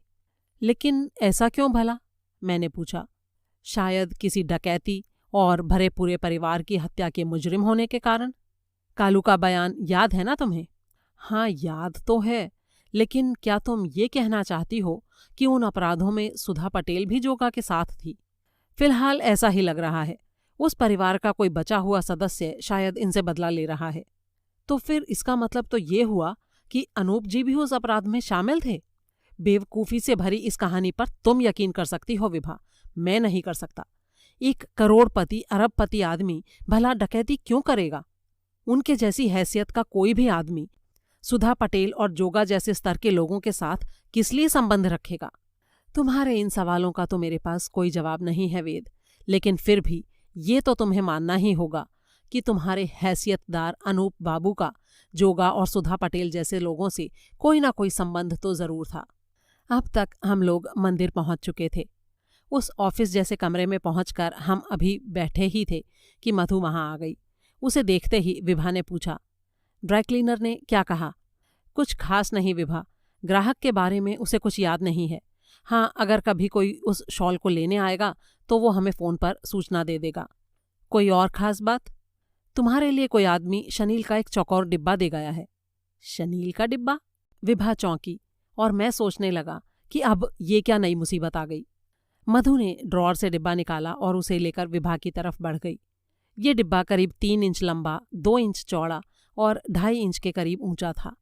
मधु ने वो डिब्बा विभा के हाथ में थमा दिया। विभा ने सवाल किया, इसे कौन देकर गया? ये तो मैं नहीं जानती। मेरे पास मुख्य द्वार पर खड़ा दरबान आया था। उसने बताया कि एक आदमी साइकिल पर आया, उसने ये डिब्बा हाथ में ले रखा था। सबसे पहले उसने दरबान से पूछा कि मंदिर में आप हैं या नहीं। दरबान के इनकार करने पर डिब्बा देते हुए वो बोला कि ये डिब्बा बहुरानी के लौटने पर उनको दे देना, और साथ ही उसने ये भी कहा कि उसे बहुरानी के अलावा और कोई ना खोले, इसमें उन्हीं के काम की चीज़ है। उसके बाद दरबान ने आकर वो डिब्बा मुझे दे दिया। तुमने दरबान से उस आदमी का हुलिया वगैरह तो नहीं पूछा होगा? तुम्हारे साथ रहकर ऐसे सवाल पूछने की अक्ल आ गई है मुझे भी विभा। जब दरबान ने ये डिब्बा मुझे दिया तो मुझे लगा कि इस डिब्बे का इस केस से कोई ना कोई संबंध जरूर है। इसलिए दरबान की अधूरी बात सुनते ही मैं डिब्बा हाथ में लेकर बाहर की तरफ दौड़ी, लेकिन सड़क पर कहीं भी दूर दूर तक कोई साइकिल वाला मुझे नजर नहीं आया। फिर मैंने दरबान से उसका हुलिया पूछा तो उसने बताया कि साइकिल सवार ने एक मैला सा धोती कुर्ता और जैकेट पहन रखी थी, सिर पर पगड़ी बंधी थी, चेहरे पर घनी मूछ और दाढ़ी थी। रौबीले चेहरे वाले उस आदमी की आंखें बड़ी बड़ी और लाल थीं। इसका मतलब वो जो कोई भी था मेकअप करके आया था, विभा ने कहा। लेकिन उससे फर्क क्या पड़ता है? मैंने कहा। विभा ने ऐसी नज़रों से मेरी तरफ देखा जैसे मेरी बुद्धि पर तरस खा रही हो। फिर बोली, अब मैं दावे के साथ कह सकती हूँ कि हम लोग कहीं ना कहीं कम से कम एक बार हत्यारे से मिल चुके हैं। उसका यहाँ पर भेष बदल कर आना ही इस बात का सबूत है। जिससे हम मिले ही नहीं हों, जिसे हम जानते ही नहीं हों, उसे भला यहाँ भेष बदल कर आने की क्या ज़रूरत थी? तो सीधी सी बात है कि हुलिये के आधार पर उसे अपने पहचान लिए जाने का खतरा था और इसीलिए उसने अपना भेष बदला। मैंने थोड़े बेचैन स्वर में कहा, हाँ वो बात तो ठीक है विभा, लेकिन डिब्बे को खोलकर देखो तो सही कि इसमें क्या है। विभा ने डिब्बा खोलकर उसके अंदर झांका और उस वक्त मैंने उसके चेहरे पर बुरी तरह से चौंकने के भाव देखे। चौंकने के बाद उसके चेहरे पर एक अजीब सी घृणा फैलती गई और उसके भावों को देखकर हम लोग बुरी तरह बेचैन हो उठे। क्या है इसमें? एक जीभ। जीभ? जीभ से क्या मतलब? जीभ का मतलब जीभ होता है वेद। लो, अपनी आंखों से देख लो। बौखलाई हुई हालत में मैंने विभा के हाथ से डिब्बा ले लिया। मैंने और मधु ने एक साथ ही उसके अंदर झांक कर देखा और हमारे मुंह से चीख निकलते निकलते रह गई। ये सचमुच एक जीभ थी, किसी इंसान की जीभ। पता नहीं किस अभागे की थी ये। करीब 1.5 इंच लंबी, बॉक्स के अंदर रखी रुई के ऊपर उसे बड़े ही सलीके से रखा गया था। जीभ के कटे हुए पिछले हिस्से से बहा हुआ खून रुई में जज्ब हो चुका था। उसके नज़दीक ही कागज़ की एक स्लिप पड़ी थी। उस पर बड़े बड़े अक्षरों का उपयोग करके बहुत ही गंदी हैंडराइटिंग में लिखा था, अब वो बोल नहीं सकेगी। ओह, ये जीभ तो सुधा पटेल की लगती है, मैंने कहा। कम से कम स्लिप पर लिखे वाक्य को पढ़ने से तो ऐसा ही लगता है, लेकिन हम इस वाक्य को पूरी तरह विश्वसनीय नहीं मान सकते। पता नहीं उसने ऐसा किस मकसद से लिखा है, और फिर इसके अलावा इस बात का कोई दूसरा सबूत भी नहीं है कि ये जीभ सुधा की ही है। हो सकता है कि ये भी वैसा ही नाटक हो जैसा हमें सुधा पटेल के फ्लैट पर देखने को मिला था, और ये भी हो सकता है कि ये जीभ वाकई सुधा पटेल की ही हो। हाँ, लेकिन इस वाक्य से एक बार फिर से ये ज़रूर जाहिर हो जाता है कि हम हत्यारे को जानते हैं, क्योंकि असली राइटिंग को छिपाने की कोशिश की गई है। मेरे ख्याल से ये वाक्य बाएं हाथ से लिखा गया है। विभा की बात अभी पूरी हुई ही थी कि फ़ोन की घंटी बजी। विभा ने फ़ोन उठाकर हेलो कहा तो उधर से आवाज़ आई, मैं इंस्पेक्टर त्रिवेदी बोल रहा हूँ बहू रानी। क्या आप इसी समय केवल 2 मिनट के लिए थाने आ सकती हैं? क्यों, क्या हुआ? विभा ने पूछा। मेरे पास एक बॉक्स है जिसके ऊपर लिखा है कि उसे केवल बहू रानी को ही खोलना है। मैंने इसीलिए आपको फ़ोन किया है। मैं तुरंत पहुंच रही हूँ। कुछ ही देर बाद गाड़ी हम तीनों को लिए थाने की तरफ दौड़ी चली जा रही थी। हमारे वहां पहुंचने पर इंस्पेक्टर ने बताया कि जिस वक्त ये बॉक्स थाने में आया उस वक्त वो थाने में नहीं था। कोई साइकिल सवार उस बॉक्स को थाने के दरवाजे पर खड़े सिपाही को देकर चला गया था। सिपाही ने भी साइकिल सवार का हुलिया लगभग वही बताया जो दरबान ने बताया था। विभा ने बॉक्स को उठाकर खोला। इस बार मेरे और मधु के साथ इंस्पेक्टर की भी चीख निकल गई, जबकि विभा के जबड़े भिंच गए और उसका चेहरा बुरी तरह सख्त और खुरदुरा होता चला गया। आंखों में वहशियत के भाव उभर आए। बॉक्स के अंदर का नज़ारा ही ऐसा था। उसके अंदर रुई की एक मोटी तह बिछी हुई थी और किसी इंसानी हाथ की 10 उंगलियों को उस पर बड़े सलीके से सजाकर रखा गया था। रुई में जगह जगह खून के धब्बे लगे थे। ये धब्बे थोड़े काले पड़ गए थे। उंगलियां पतली पतली और बड़ी ही कोमल थीं। बॉक्स के अंदर के दृश्य को देखकर एक बार तो मुझे उबकाई सी आने को हुई। उंगलियों के बीच में वैसी ही एक स्लिप रखी थी और उस पर वैसी ही राइटिंग में लिखा था, अब वो लिख भी नहीं सकती। विभा ने बॉक्स में से एक उंगली उठाई और उसके सिरे को सूंघा। मुझे एक बार फिर से उबकाई सी आई, लेकिन अगले ही पल उंगली को वापस बॉक्स में रखते हुए विभा बोली, ये उंगलियां सुधा पटेल की ही हैं। क्या मतलब? इंस्पेक्टर उछल पड़ा। इस उंगली के सिरे पर एमिक्स तेल की खुशबू आ रही है, इसलिए मैं ये पूरे यकीन से कह सकती हूँ कि ये उंगलियां सुधा की ही हैं। अब ये तो कोई बात नहीं हुई विभा। क्या ज़रूरी है कि जो तेल मैं यूज़ करता हूँ उसकी खुशबू मेरी उंगलियों में भी हो? मैंने कहा। ये लगभग ज़रूरी ही है वेद। पूरे दिन में कम से कम एक बार इंसान का हाथ अपने सिर पर चला जाना बहुत ही स्वाभाविक है, और एमिक्स इतना तेज और मन को भाने वाली खुशबू वाला तेल है कि उंगलियां उसकी खुशबू को पकड़ ही लेंगी। विभा की इस बात का मेरे पास कोई जवाब नहीं था। त्रिवेदी ने हैरानी से पूछा, आप लोग किस सुधा पटेल की बातें कर रहे हैं? दरअसल रजनी चतुर्वेदी का ही असली नाम सुधा पटेल है, विभा ने कहा। फिर उसने संक्षेप में उसे पूरी कहानी बताई। सुनने के बाद त्रिवेदी के चेहरे पर पूरे जहान की हैरत उभर आई। आप तो सचमुच जादूगरनी लगती हैं बहू रानी। आप इतना सब कुछ कैसे जान लेती हैं? हर चीज को ध्यान से देखकर और हर एक घटना पर बारीकी से सोचकर। ठीक इस तरह। कहने के साथ ही विभा ने बॉक्स के अंदर रखी चिट निकालकर उल्टी कर दी। त्रिवेदी के साथ ही हम दोनों भी चौंक पड़े। चिट के पिछले हिस्से पर भी कुछ लिखा हुआ था। विभा अपनी बात कहती चली गई। इस चिट को हम सबने देखा, लेकिन ये बात सिर्फ मेरी ही नज़रों में आ सकी कि इसके पीछे भी कुछ लिखा हुआ है। फर्क सिर्फ इतना था कि मैंने इसे आप लोगों से ज्यादा ध्यान से देखा था। त्रिवेदी ने चिट के पीछे लिखा मजमून पढ़ना शुरू किया। बहू रानी, यदि अपनी खैरियत चाहती हो तो इस केस के पीछे भागदौड़ करनी बंद कर दो। अगर तुमने मेरा कहना नहीं माना तो तुम्हारा भी वही हश्र होगा जो अनूप और जोगा का हुआ। ऐसा होने पर मुझे भी अफसोस होगा, क्योंकि तुम्हारे साथ ही तुम्हारे गर्भ में पल रहा जिंदलपुरम का अकेला और आखिरी वारिस भी खत्म हो जाएगा। ये सुनकर मुझे अपने बदन में एक कंपकपी महसूस हुई, लेकिन विभा पूरे आत्मविश्वास के साथ बोली, मुजरिम जितना ज्यादा बौखलाता है उतना ही ज्यादा खुलता है, और जितना ज्यादा खुलता है जासूस को उतने ही ज्यादा पॉइंट्स दे देता है। आप क्या कह रही हैं बहुरानी? इंस्पेक्टर ने पूछा। इस छोटे से मजमून को लिखने की भूल करके वो मुझे कई पॉइंट दे गया है। सबसे पहला तो ये कि वो मेरी तफ्तीश से घबरा गया है, मेरी तरफ से अपने लिए खतरा महसूस कर रहा है। उसे लग रहा है कि अगर मैं तफ्तीश करती रही तो वो जल्दी ही पकड़ा जाएगा। दूसरा ये कि मुजरिम उन गिने चुने लोगों में से कोई एक है जो ये जानते हैं कि अनूप के साथ ही जिंदलपुरम के वंश का अंत नहीं हो गया है, वारिस मेरे गर्भ में है। और तीसरा पॉइंट ये कि अभी तक हुई दोनों हत्याओं का हत्यारा एक ही है। और चौथा ये कि उसे जिंदल वंश से कोई दुश्मनी नहीं है। यदि जिंदल वंश आगे नहीं बढ़ा तो उसे दुख होगा, इसलिए अनूप की हत्या की वजह पर्सनल है, किसी खानदानी दुश्मनी के कारण उनका खून नहीं हुआ है। लेकिन उसकी धमकी के बारे में भी तो सोचो विभा। वो धमकी नहीं है, हत्यारे की बौखलाहट है। लेकिन बौखलाहट में हत्यारा और ज्यादा खतरनाक हो जाता है। कहीं उसने तुम्हें कुछ नुकसान पहुंचा दिया तो? मैं जानती हूं वेद कि बौखलाया हुआ हत्यारा 2-4 हत्याएं और कर सकता है, यही सोचकर तुम चिंतित हो रहे हो। लेकिन यकीन रखो, जिस दिन उसने मुझ पर हाथ डाला वो उसका आखिरी दिन होगा। लेकिन अगर तुम्हें कुछ हो गया विभा? फिक्र मत करो वेद, तुम्हारी विभा गाजर मूली नहीं है, और एक बच्चे की फिक्र माँ से ज्यादा और किसी को नहीं हो सकती। मेरे बच्चे को कुछ नहीं होगा।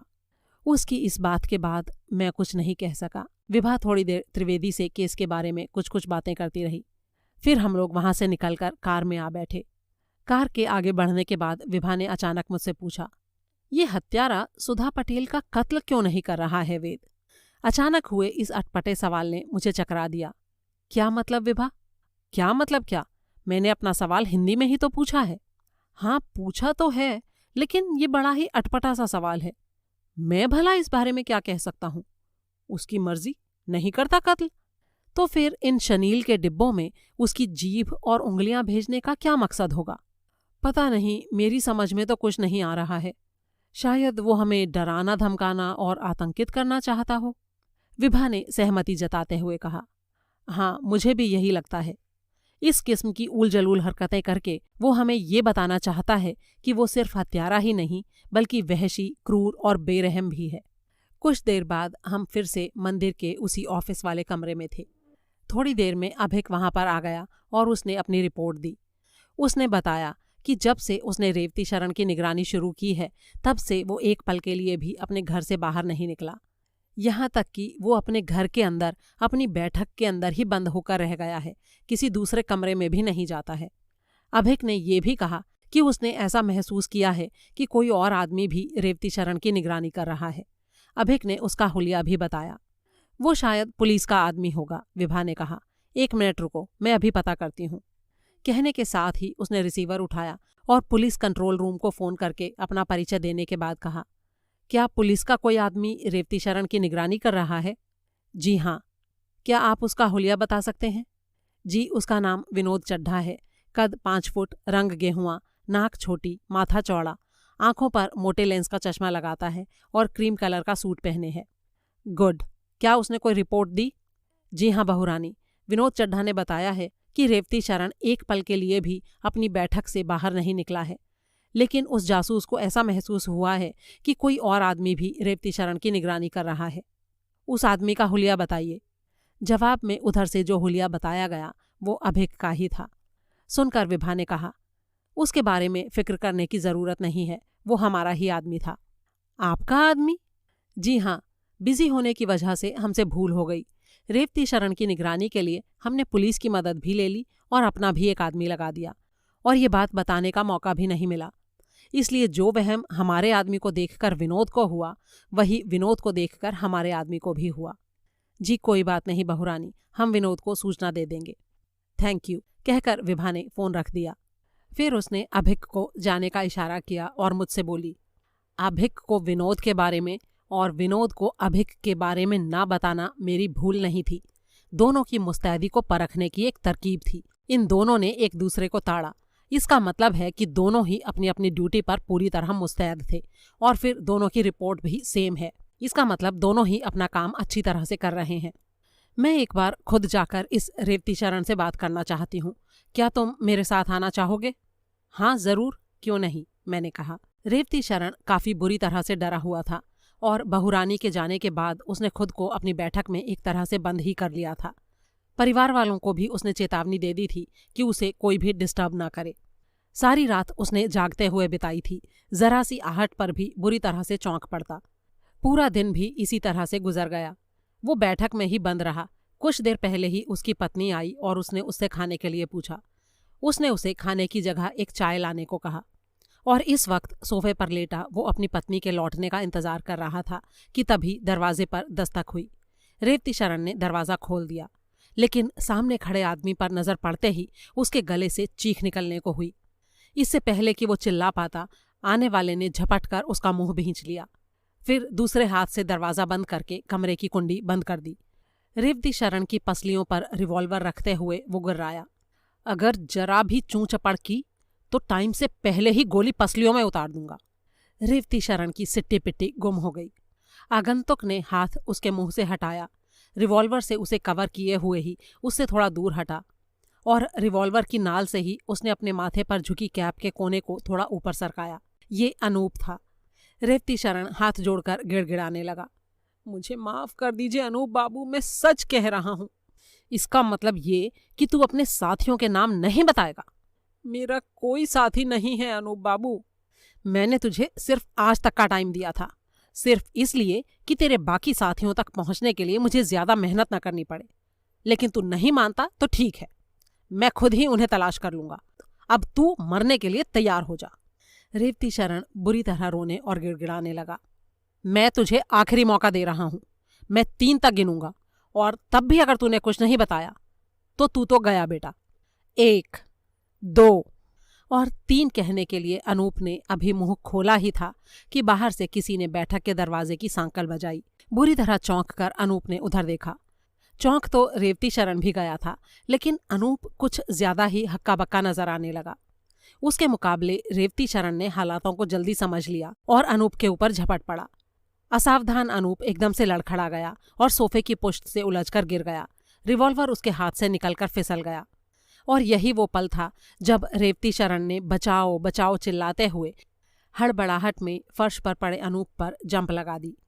इधर बैठक में ये दोनों गुत्थम गुत्था हो रहे थे और उधर रेवती शरण की बचाओ बचाओ की पुकार के बाद बैठक के दरवाजे को तोड़ डालने के लिए प्रहार होने लगे। इन प्रयास करने वालों में मैं भी था और मेरे साथ थे विनोद चड्ढा, विभा और मधु। दरअसल हुआ ये था कि हमारे वहां पहुंचते ही विनोद चड्ढा ने विभा को बताया था कि कुछ ही देर पहले एक रहस्यमय व्यक्ति रेवती शरण से मिलने आया है।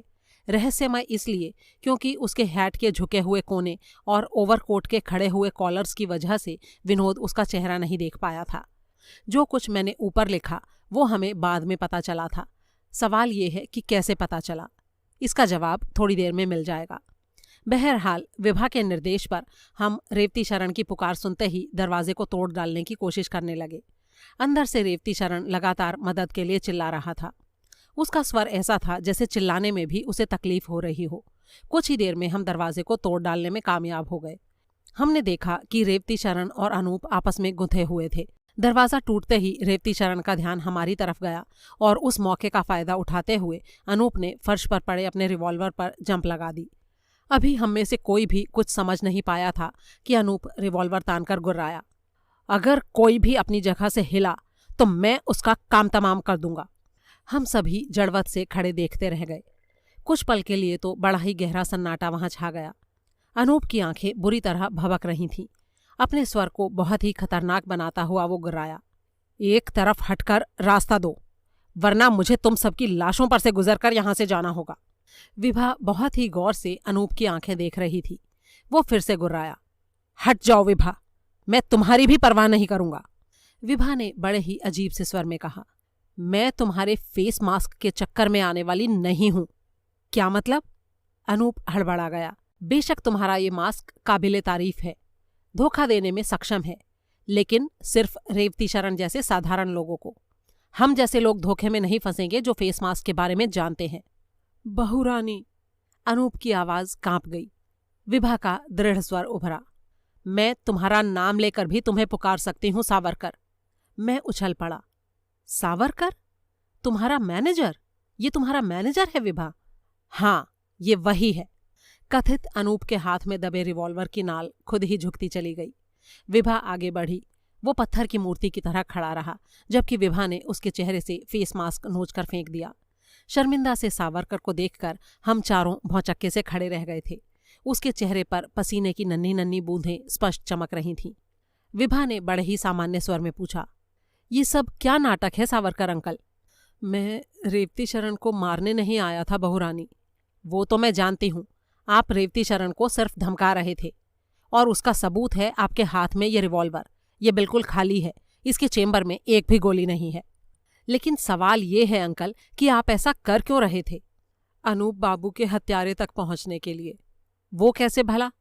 मैंने सोचा कि मेरी ऐसी हरकतों से पूरे जिंदलपुरम में ये अफवाह फैल जाएगी कि अनूप बाबू जिंदा हैं।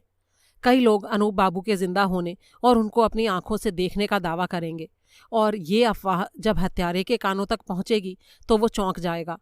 वो सोचेगा कि कहीं अनूप बाबू ने उसे किसी अन्य की लाश को अपनी लाश दिखाकर धोखा न दे दिया हो। इस तरह की शंकाओं से परेशान होकर सच्चाई का पता लगाने के लिए वो मुझ तक पहुंचने की कोशिश करेगा, और ऐसी अवस्था में मैं उस हत्यारे को पकड़ लूंगा। यही मेरा मकसद था, लेकिन उससे पहले ही आप मुझ तक पहुंच गईं और मेरा सारा प्लान बिखर गया। लेकिन इस प्लान में आपकी जान को कितना खतरा था सावरकर अंकल। हत्यारा बिना सामने आए कहीं दूर से भी तो आपको गोली मार सकता था। ये जान अनूप बाबू से कीमती तो नहीं है बहू रानी। सावरकर के दर्द भरे स्वर को सुनकर हम सब चकित से रह गए।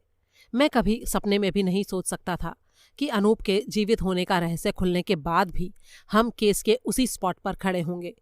विभा कह रही थी, मैं आपकी भावनाओं की कद्र करती हूँ अंकल। मैं जानती हूँ कि आप सच बोल रहे हैं। आपने अपने मालिक के हत्यारे को बेनकाब करने के लिए आपने ये बहुत ही जोखिम भरा कदम उठाया, लेकिन मैं इसे समझदारी या दिमाग से सोचा हुआ कदम न कहकर बहुत ही जोश और उत्साह में उठाया गया कदम ही कहूंगी, क्योंकि चालाक हत्यारा इस जाल में फंसने वाला नहीं था। वो जानता है कि अनूप बाबू हत्यारे को अच्छी तरह जानते थे, इसलिए अगर वो जीवित होते तो वो सब कुछ ना करके जो तुमने किया, सीधा हमला हत्यारे के ऊपर ही करते। अनूप के रूप में रेवती शरण जैसे लोगों के पास आपके आने से वो समझ गया होगा कि आप अनूप नहीं हो, यानी कोई और हो, और इतना जानने के बाद वो आपके अनूप बनने का मकसद भी समझ गया होगा। अब चूहे को अगर ये मालूम हो जाए कि रोटी का टुकड़ा चूहेदान के अंदर लटका है, तो भले ही वो भूखा मर जाए, लेकिन रोटी के पास कभी नहीं जाएगा।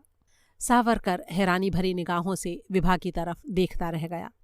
लौटते वक्त वो भी हमारे साथ ही था। सारी बातें स्पष्ट होने के बाद रेवती शरण की जैसे जान में जान आ गई थी। विनोद चड्ढा को विभा ने ड्यूटी से फ्री कर दिया था। अब रेवती शरण की निगरानी या सुरक्षा किए जाने की आवश्यकता नहीं थी। मैं अनूप के फेस मास्क को हाथ में उलट पुलट कर देख रहा था।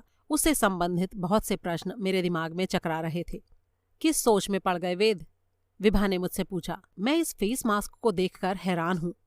तुम और मास्क को देखकर हैरान हो? तुम तो अपने हर नॉवल में फेस मास्क का जिक्र करते रहते हो। कभी विजय विकास बन जाता है तो कभी विकास विजय, कभी अल्फांसे को कुछ और बना देते हो तो कभी किसी और को अल्फांसे बना देते हो। फिर भला फेस मास्क से तुम खुद हैरानी में क्यों पड़ गए? मैंने थोड़ा झुंझलाए स्वर में कहा, अरे वो सब तो नॉवेल्स में होता है, वो एक कल्पना होती है, असली थोड़े ही होता है। लिखते समय मैं खुद भी जानता हूँ कि असल में मैं कई चीजें ऐसी लिख रहा हूँ जो बिल्कुल असंभव हैं। उन्हीं में से एक है फेस मास्क।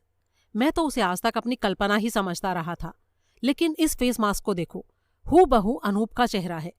विभा ने मुस्कुराते हुए जवाब दिया, ये फेस मास्क इस सच्चाई का जीता जागता प्रमाण है कि हमारे देश में अभी भी ऐसे बहुत से कलाकार भरे पड़े हैं जो किसी भी व्यक्ति के चेहरे का हूबहू फेस मास्क बना सकते हैं, लेकिन फिर भी साधारण लोग ही इन मास्क से धोखा खा सकते हैं, बुद्धिमान नहीं।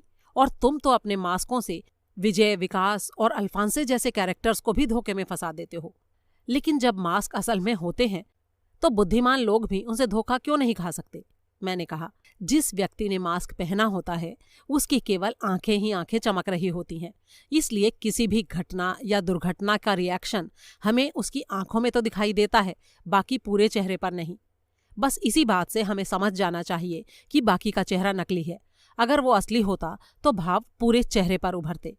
गर्मी लगने या किसी उत्तेजक घटना के होने पर किसी के भी असली चेहरे पर पसीना उभर आएगा, लेकिन मास्क पहने हुए व्यक्ति के साथ ऐसा नहीं होता। उसका चेहरा ज्यों का त्यों सपाट ही रहेगा।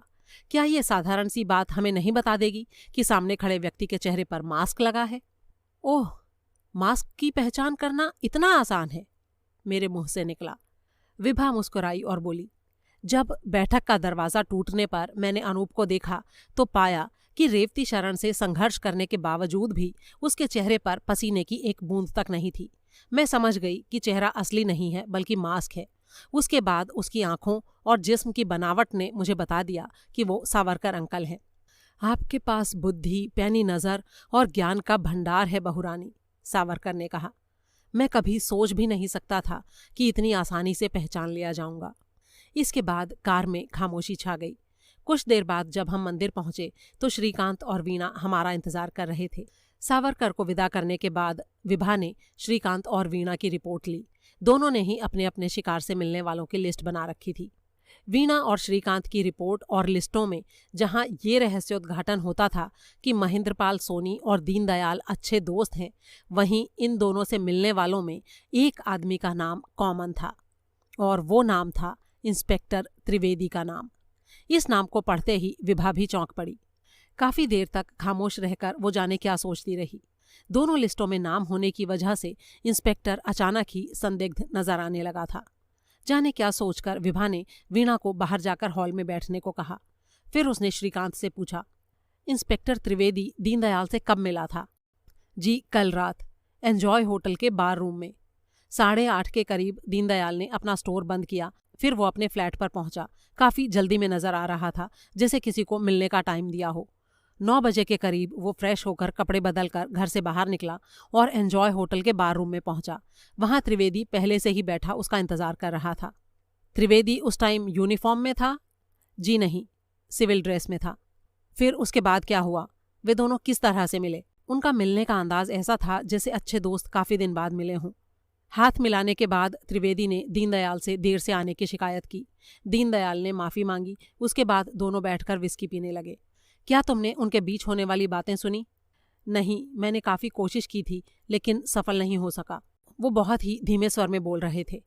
वे कितनी देर तक साथ रहे होंगे? करीब 1 घंटे तक। 10:15 बजे के करीब वे वहां से विदा हो गए। ठीक है, तुम जा सकते हो। कुछ देर बाद वीणा कमरे में दाखिल हुई। विभा के पहले सवाल के जवाब में उसने कहा, जी आज सुबह उस वक्त करीब 8 बजे थे जब इंस्पेक्टर महेंद्र सोनी से मिलने उसके फ्लैट पर आया। उस वक्त त्रिवेदी ने सादे कपड़े पहन रखे थे। वे अच्छे दोस्तों की तरह मिले थे। क्या तुमने उनकी बातें सुनी? जी हाँ, बंद खिड़की से कान लगाकर मैंने सारी बातें सुनी। Very good. उन्होंने क्या बातें की? मिलते ही त्रिवेदी ने कहा कि उसे अफसोस और आश्चर्य है। तब सोनी ने पूछा कि किस बात पर? जवाब में त्रिवेदी ने कहा कि उसे पता लगा है कि कल रात पुलिस को इस फ्लैट से एक लाश मिली है। इस पर महेंद्रपाल सोनी ने कहा, अरे हाँ, मैं तो घबरा ही गया था त्रिवेदी। पता नहीं कमबख्त हत्यारे को लाश रखने के लिए मेरा ही फ्लैट क्यों मिला। मुझसे ही उसको क्या दुश्मनी थी? इस पर त्रिवेदी ने हंसते हुए कहा, दूसरों का फ्लैट इस्तेमाल करने के लिए उसे समय और सहूलियत चाहिए और वो उसे तुम्हारे फ्लैट से मिल गए। वो जानता होगा कि आज तुम दोस्तों के साथ पीने में बिजी हो। हाँ, वो तो ठीक है, लेकिन बात कुछ समझ में नहीं आई त्रिवेदी। हत्यारे ने पहले दीनदयाल का फ्लैट इस्तेमाल किया और फिर मेरा। मुझे लगता है मुझे एक बार दीनदयाल से मिल लेना चाहिए। सोनी ने कहा, क्या तुम उसे जानते हो? त्रिवेदी ने पूछा। हाँ, तुम उसे मेरा दोस्त भी कह सकते हो। वो भला तुम्हारा दोस्त कब से और कैसे बन गया? अरे तुम तो जानते ही हो यार कि मैं डायबिटीज़ का पुराना मरीज हूँ। मेरी दवाएं चलती रहती हैं। उसका स्टोर फैक्ट्री के रास्ते में पड़ता है, सो उससे दवाएं ले लिया करता हूँ। कुछ दिनों तक तो हमारा संबंध सिर्फ ग्राहक और दुकानदार वाला ही रहा, लेकिन फिर हम दोस्त बन गए। कभी कभी मैं उसकी दुकान पर भी बैठ जाता हूँ। ओह, वैसे मैं तुम्हें एक राय दूं सोनी? हाँ बोलो। तुम दीनदयाल के स्टोर से दवाएं मत लिया करो। लेकिन क्यों? बस ना ही पूछो तो ज्यादा अच्छा है। अरे लेकिन क्यों भाई, आखिर वजह पता तो लगे। वो आदमी मुझे कुछ जचा नहीं। क्या तुम भी उसे जानते हो? पहले तो नहीं जानता था, उस रात जाना जिस रात हवालात में उसे बंद रखा। तो तुम्हें वो जंचा क्यों नहीं? देखो, वैसे तो पुलिस को उसके खिलाफ कोई सबूत नहीं मिला है, इसीलिए सुबह होते ही उसे छोड़ दिया गया। लेकिन पता नहीं क्यों मुझे बार बार ऐसा लग रहा है कि वही मुजरिम है, और तुम्हारे ये कहने से कि वो तुम्हारा दोस्त है, उसके ऊपर मेरा शक और भी बढ़ गया है। त्रिवेदी ने कहा।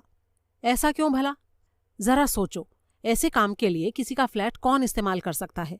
कोई परिचित ही ना। त्रिवेदी की इस बात पर सोनी ने कहा, हाँ, रात भर सोचने के बाद मैं भी इसी नतीजे पर पहुंचा था। किसी दूसरे के फ्लैट को इस्तेमाल करने वाला फ्लैट के मालिक का रूटीन जरूर जानता होगा, और ऐसा कोई परिचित या दोस्त ही हो सकता है। पहले हत्यारे ने दीनदयाल का फ्लैट इस्तेमाल किया, फिर मेरा। इसका मतलब हत्यारा हम दोनों से ही परिचित है, और उसके परिचितों के बारे में पूछने के लिए ही मैं आज उससे मिलने के लिए सोच रहा था। शायद कोई ऐसा आदमी निकल आए जो उसे भी जानता हो और मुझे भी। सोनी की इस बात पर त्रिवेदी ने कहा, देखो, वैसे तो मैं पुलिस वाला हूं, इसलिए मुझे रहस्य की कोई भी बात किसी से कहनी नहीं चाहिए, लेकिन अब जब बात आ ही गई है और तुम मेरे दोस्त हो, तो बताने में कोई हर्ज भी नहीं है। दरअसल मुझे दीनदयाल पर शक है। मुझे लग रहा है कि इस केस का हत्यारा वही है। सोनी ने हैरानी से कहा, ये तुम क्या कह रहे हो? मैं ठीक कह रहा हूं सोनी। दरअसल उसके बारे में तुम उतना नहीं जानते जितना मैं जानता हूं। वो एक नंबर का हरामी मुजरिम है। हो सकता है उसी ने तुम्हारे फ्लैट का इस्तेमाल किया हो। तो फिर उसके फ्लैट का इस्तेमाल किसने किया? खुद उसी ने। क्या मतलब? मैं कुछ समझा नहीं त्रिवेदी। त्रिवेदी ने कहना शुरू किया, तुम्हें बात को समझाने के लिए मैं तुम्हें संक्षेप में पूरी बात बताता हूं। संतरे वाला आदमी अनूप बाबू को विवश करके अपने साथ ले जाता है। उससे पहले ही वो गजेंद्र बहादुर जिंदल को अपनी गिरफ्त में ले चुका था, और फिर सारा ड्रामा दीनदयाल के फ्लैट पर होता है। तब तक हत्यारा संतरे वाले आदमी को ही समझा जा रहा था। ये भ्रम तुम्हारे फ्लैट से उसकी लाश मिलने पर टूटा। तब से ये धारणा बनी कि संतरे वाला आदमी सिर्फ एक कठपुतली था, और असली मुजरिम वो है जिसने उसे मारकर तुम्हारे फ्लैट में डाल दिया। कठपुतली का नाम था इकबाल गजनवी। वो महानगर का 3rd क्लास गुंडा था, इसलिए दौलत के लालच में वो ये काम करने के लिए आसानी से तैयार हो गया होगा। और तुम्हारे कहने के अनुसार ये दौलत उसे दीनदयाल ने दी थी? सोनी ने पूछा। हो भी सकता है और नहीं भी, लेकिन फिलहाल मेरा शक उसी के ऊपर है। और इस शक की वजह? देखो, फिलहाल तो मैं इतना ही कह सकता हूं कि पुलिस वालों की नज़र बहुत तेज होती है। लेकिन अगर उसने ऐसा किया होता तो वो अपना ही फ्लैट इस्तेमाल करने का खतरा मोल क्यों लेता भला? सोनी ने पूछा। तुम अभी मुजरिमों की फितरत को जानते नहीं हो सोनी। मैं इन हरामजादों की नस नस से वाकिफ हूं। कानून से बचने के लिए साले ऐसे ऐसे हथकंडे इस्तेमाल करते हैं जिनके खुलने पर हैरान रह जाना पड़ता है।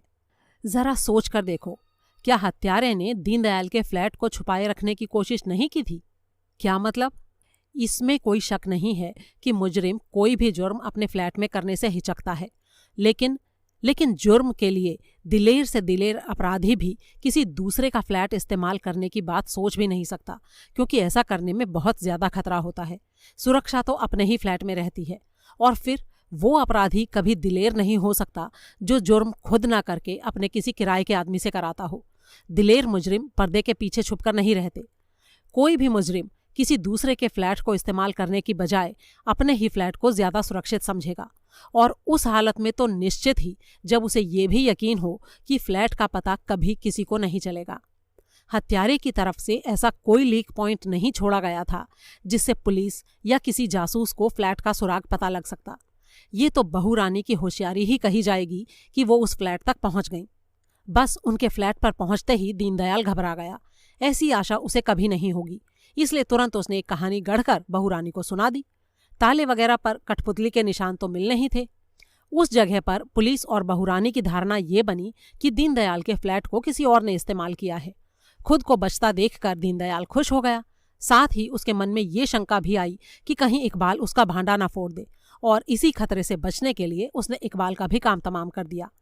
लाश तुम्हारे फ्लैट में इसलिए डाली ताकि पुलिस की ये धारणा पक्की हो जाए कि हत्यारे की आदत तो दूसरों का फ्लैट इस्तेमाल करने की है। दीनदयाल ने सोचा होगा कि यदि वो पुलिस की इस थ्योरी को पक्का कर दे तो संदेह के दायरे से कोसों दूर रहेगा। लेकिन अनूप बाबू की हत्या उसने क्यों की होगी? सोनी ने पूछा। अगर वजह पता लग जाए तो मैं उसे गिरफ्तार ही ना कर लूं। लेकिन फिक्र मत करो, वो ज्यादा दिन तक छिपा नहीं रह सकेगा। मैं इस केस की जड़ तक पहुंच कर ही रहूंगा। मुझे तो तुम्हारी बातें बड़ी अजीब लग रही हैं त्रिवेदी, सोनी ने कहा। जब तक कोई बात साबित ना हो जाए तब तक साधारण लोगों को पुलिस के सोचने का अंदाज अजीब ही लगता है, लेकिन असल में हम अपने इन्हीं अंदाजों की वजह से मामले की तह तक पहुंच जाया करते हैं। मैं किसी तरह का कोई दावा नहीं कर रहा हूं अभी, ये सिर्फ मेरा एक अनुमान है और इस अनुमान को यकीन में बदलने में तुम मेरी मदद कर सकते हो। मैं भला क्या मदद कर सकता हूं? तुम उसके दोस्त हो, आज उससे मिलने के लिए अभी तुमने कहा ही था। तुम उससे जरूर मिलना, लेकिन वो बातें बिल्कुल मत करना जो तुमने पहले से सोच रखी हैं। हाँ, तुम्हें बातें इसी केस के बारे में करनी है, टोह लेने के अंदाज में।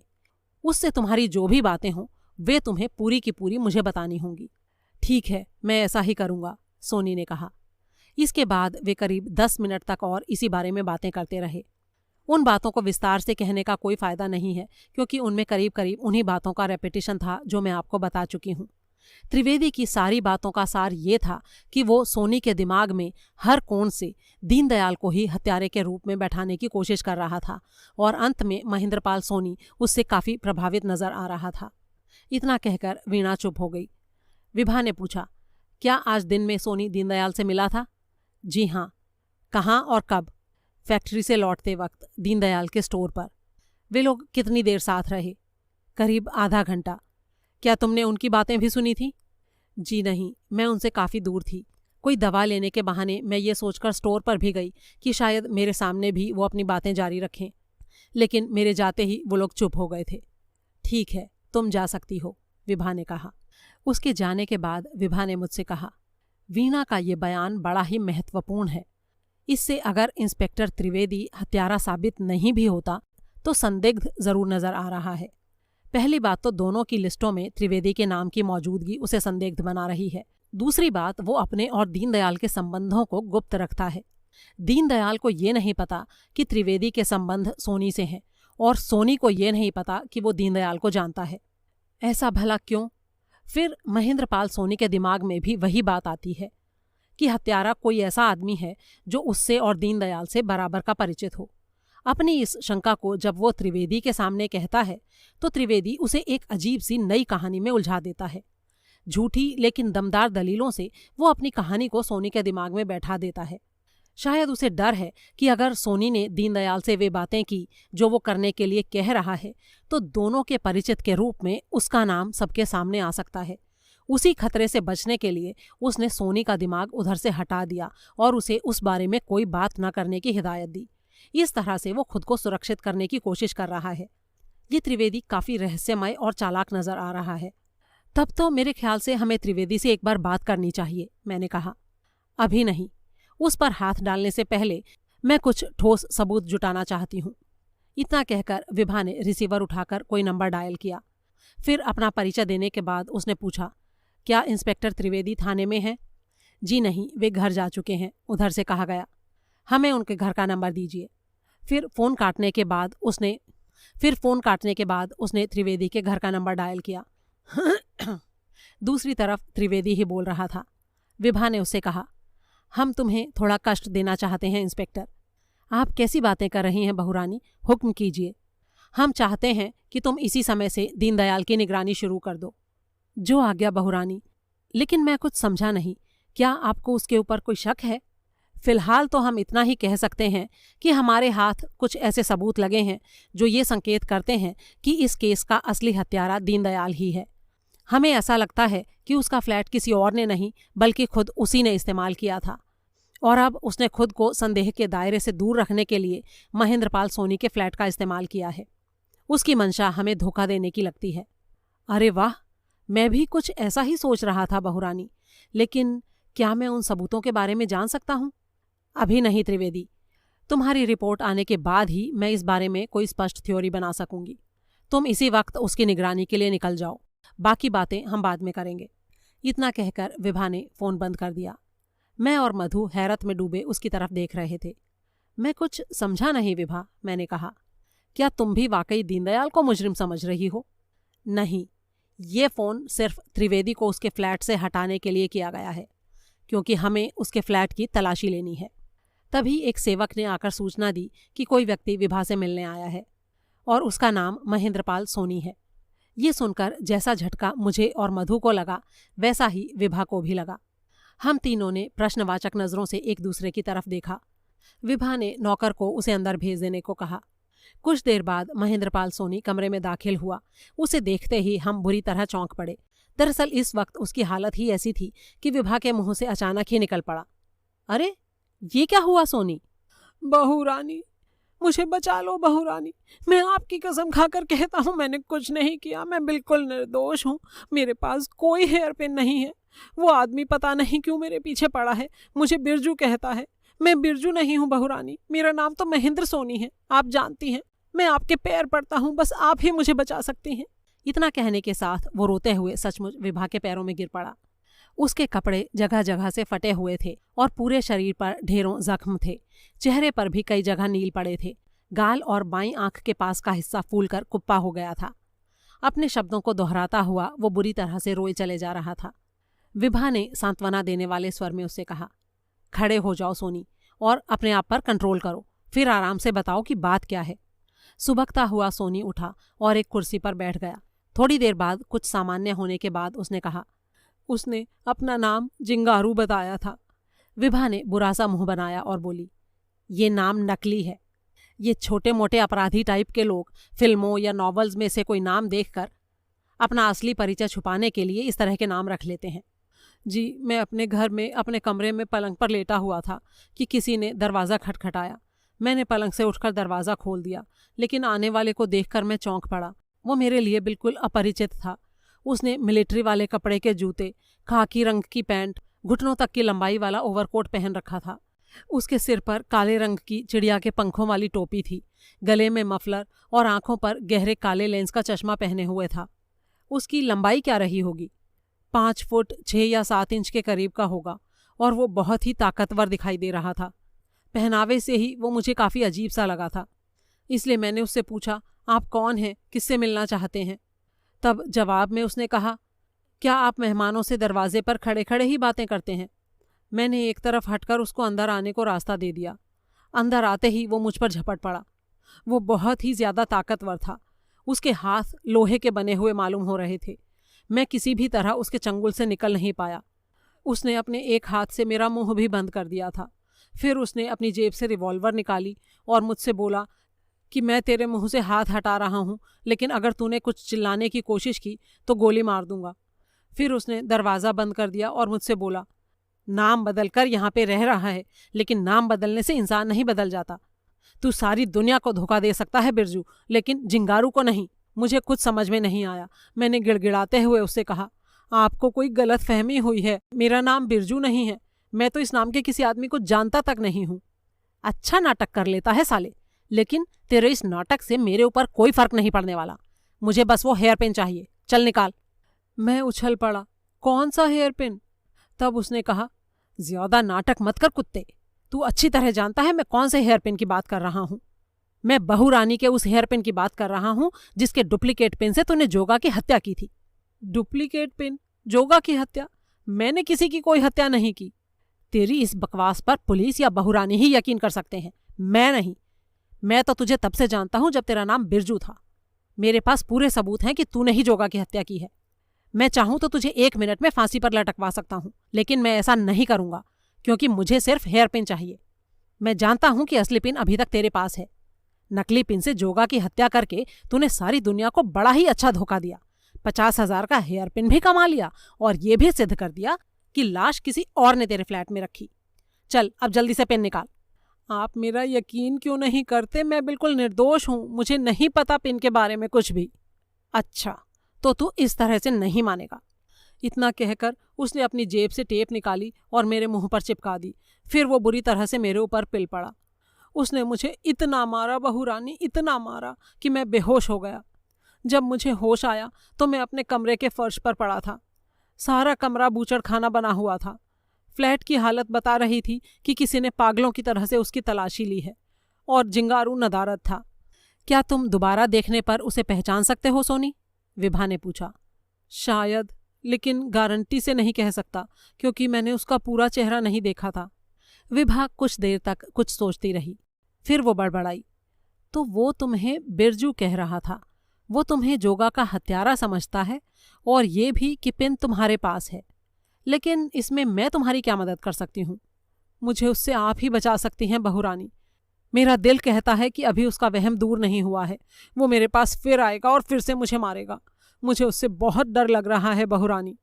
ये मन गढ़ंत कहानी बनाकर तुम किसके कहने पर हमें सुनाने आए हो? विभा ने कहा। सोनी चौंक पड़ा। मन गढ़ंत कहानी? क्या आपको मेरी बातों पर यकीन नहीं है बहुरानी? विभा किसी खतरनाक नागिन की तरह फुंकारी। हमने पूछा है कि तुम किसके कहने पर यहां आए हो। ये झूठी वारदात किसने तुम्हें गढ़ कर दी है? आप यकीन कीजिए बहुरानी, मैं बिल्कुल सच कह रहा हूं। मेरी तो समझ में ही नहीं आ रहा है कि मैं क्या करूं। पता नहीं ये जिंगारू कौन है। मेरे लिए उसके दिमाग में इतने वहम कहाँ से आ गए हैं। और अब आप भी मुझे झूठा समझ रही हैं। आखिर कोई भी मेरी बात पर यकीन क्यों नहीं कर रहा है? विभा बड़े ही ध्यान से उसे देखती रही, जैसे चेहरा पढ़कर पता लगाने की कोशिश कर रही हो कि वो झूठ बोल रहा है या सच। एकाएक उसने पूछा, क्या तुम ये सब इंस्पेक्टर त्रिवेदी के कहने से नहीं कर रहे हो? त्रिवेदी? वो भला मुझसे ऐसा करने के लिए क्यों कहेगा? उसने तुमसे दीनदयाल से बातें करने के लिए भी तो कहा था। जी हाँ, कहा था, ये कहकर कि उसे दीनदयाल पर हत्यारा होने का शक है।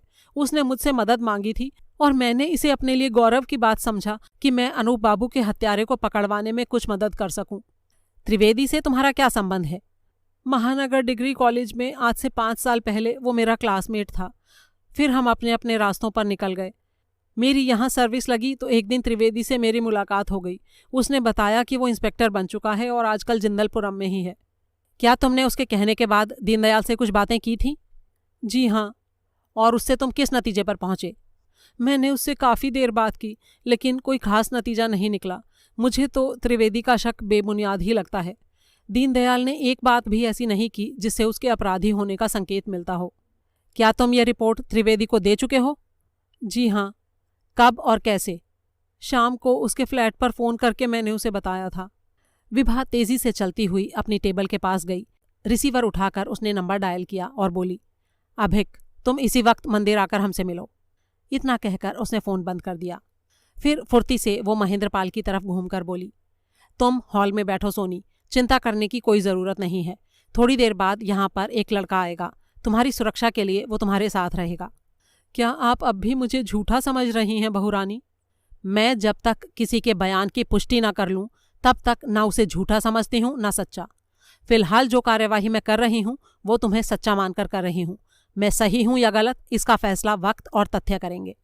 महेंद्रपाल कमरे से बाहर जाकर दूसरे कमरे में बैठ गया। विभा ने फिर से फ़ोन उठाकर एक नंबर घुमाया और बोली, क्या मैं डॉक्टर सान्याल से बात कर सकती हूँ? जी फरमाइए, मैं सान्याल ही बोल रहा हूँ। आप कौन? मैं मंदिर से विभा जिंदल बोल रही हूँ। ओह बहुरानी, क्या हुक्म है? क्या आपने हेयर पिन पर लगे जहर का परीक्षण कर लिया है? जी हाँ, पिन की दोनों नोकों पर पोटेशियम साइनाइड जहर पाया गया है। ये एक बहुत ही खतरनाक किस्म का जहर है। मकतूल की गर्दन में पिन चुभाकर इसे उसके जिस्म में पहुंचाया गया था। हम उस पिन को एक बार देखना चाहते हैं डॉक्टर सान्याल। जी ज़रूर। क्या मैं उसे लेकर अभी मंदिर में आ जाऊं? कुछ देर के बाद मैं खुद ही आपसे मिलने आ रही हूँ। इतना कहकर विभा ने फ़ोन बंद कर दिया। मैंने सवाल किया, क्या तुम्हें पिन के नकली होने का संदेह हो रहा है विभा? नहीं, लेकिन सोनी के बयान ने एक नया सवाल खड़ा कर दिया है। हालांकि पिन को मैंने गौर से देखा था और उसी आधार पर मैं कह सकती हूँ कि वो पिन असली ही है। लेकिन फिर भी क्योंकि उस वक्त पिन के असली नकली होने की तरफ मेरा ध्यान नहीं था, सिर्फ उसके सिरों पर लगे जहर की तरफ ही था, इसलिए हो सकता है कि मुझसे चूक हो गई हो। सिर्फ पुष्टि करने के लिए ही मैं एक बार पिन को इस नज़रिए से देखना चाहती हूँ। तभी अभिक ने कमरे में प्रवेश किया। विभा ने उसे आदेश दिया, बाहर महेंद्रपाल सोनी बैठा है। ये समझो कि उसकी जान खतरे में है। तुम उसके साथ चले जाओ और उसकी हिफाजत तुम्हारी जिम्मेदारी है। यहाँ से सीधे उसके फ्लैट पर जाना और ध्यान रहे, फ्लैट जैसी हालत में पड़ा है उसी में ही पड़ा रहने देना। ना किसी भी चीज़ को खुद छेड़ना और ना ही किसी और को छेड़ने देना। कुछ देर बाद मैं खुद वहाँ आ रही हूँ। इससे आगे की कहानी सुनने के लिए सुने 3.5 घंटे का तीसरा और आखिरी भाग।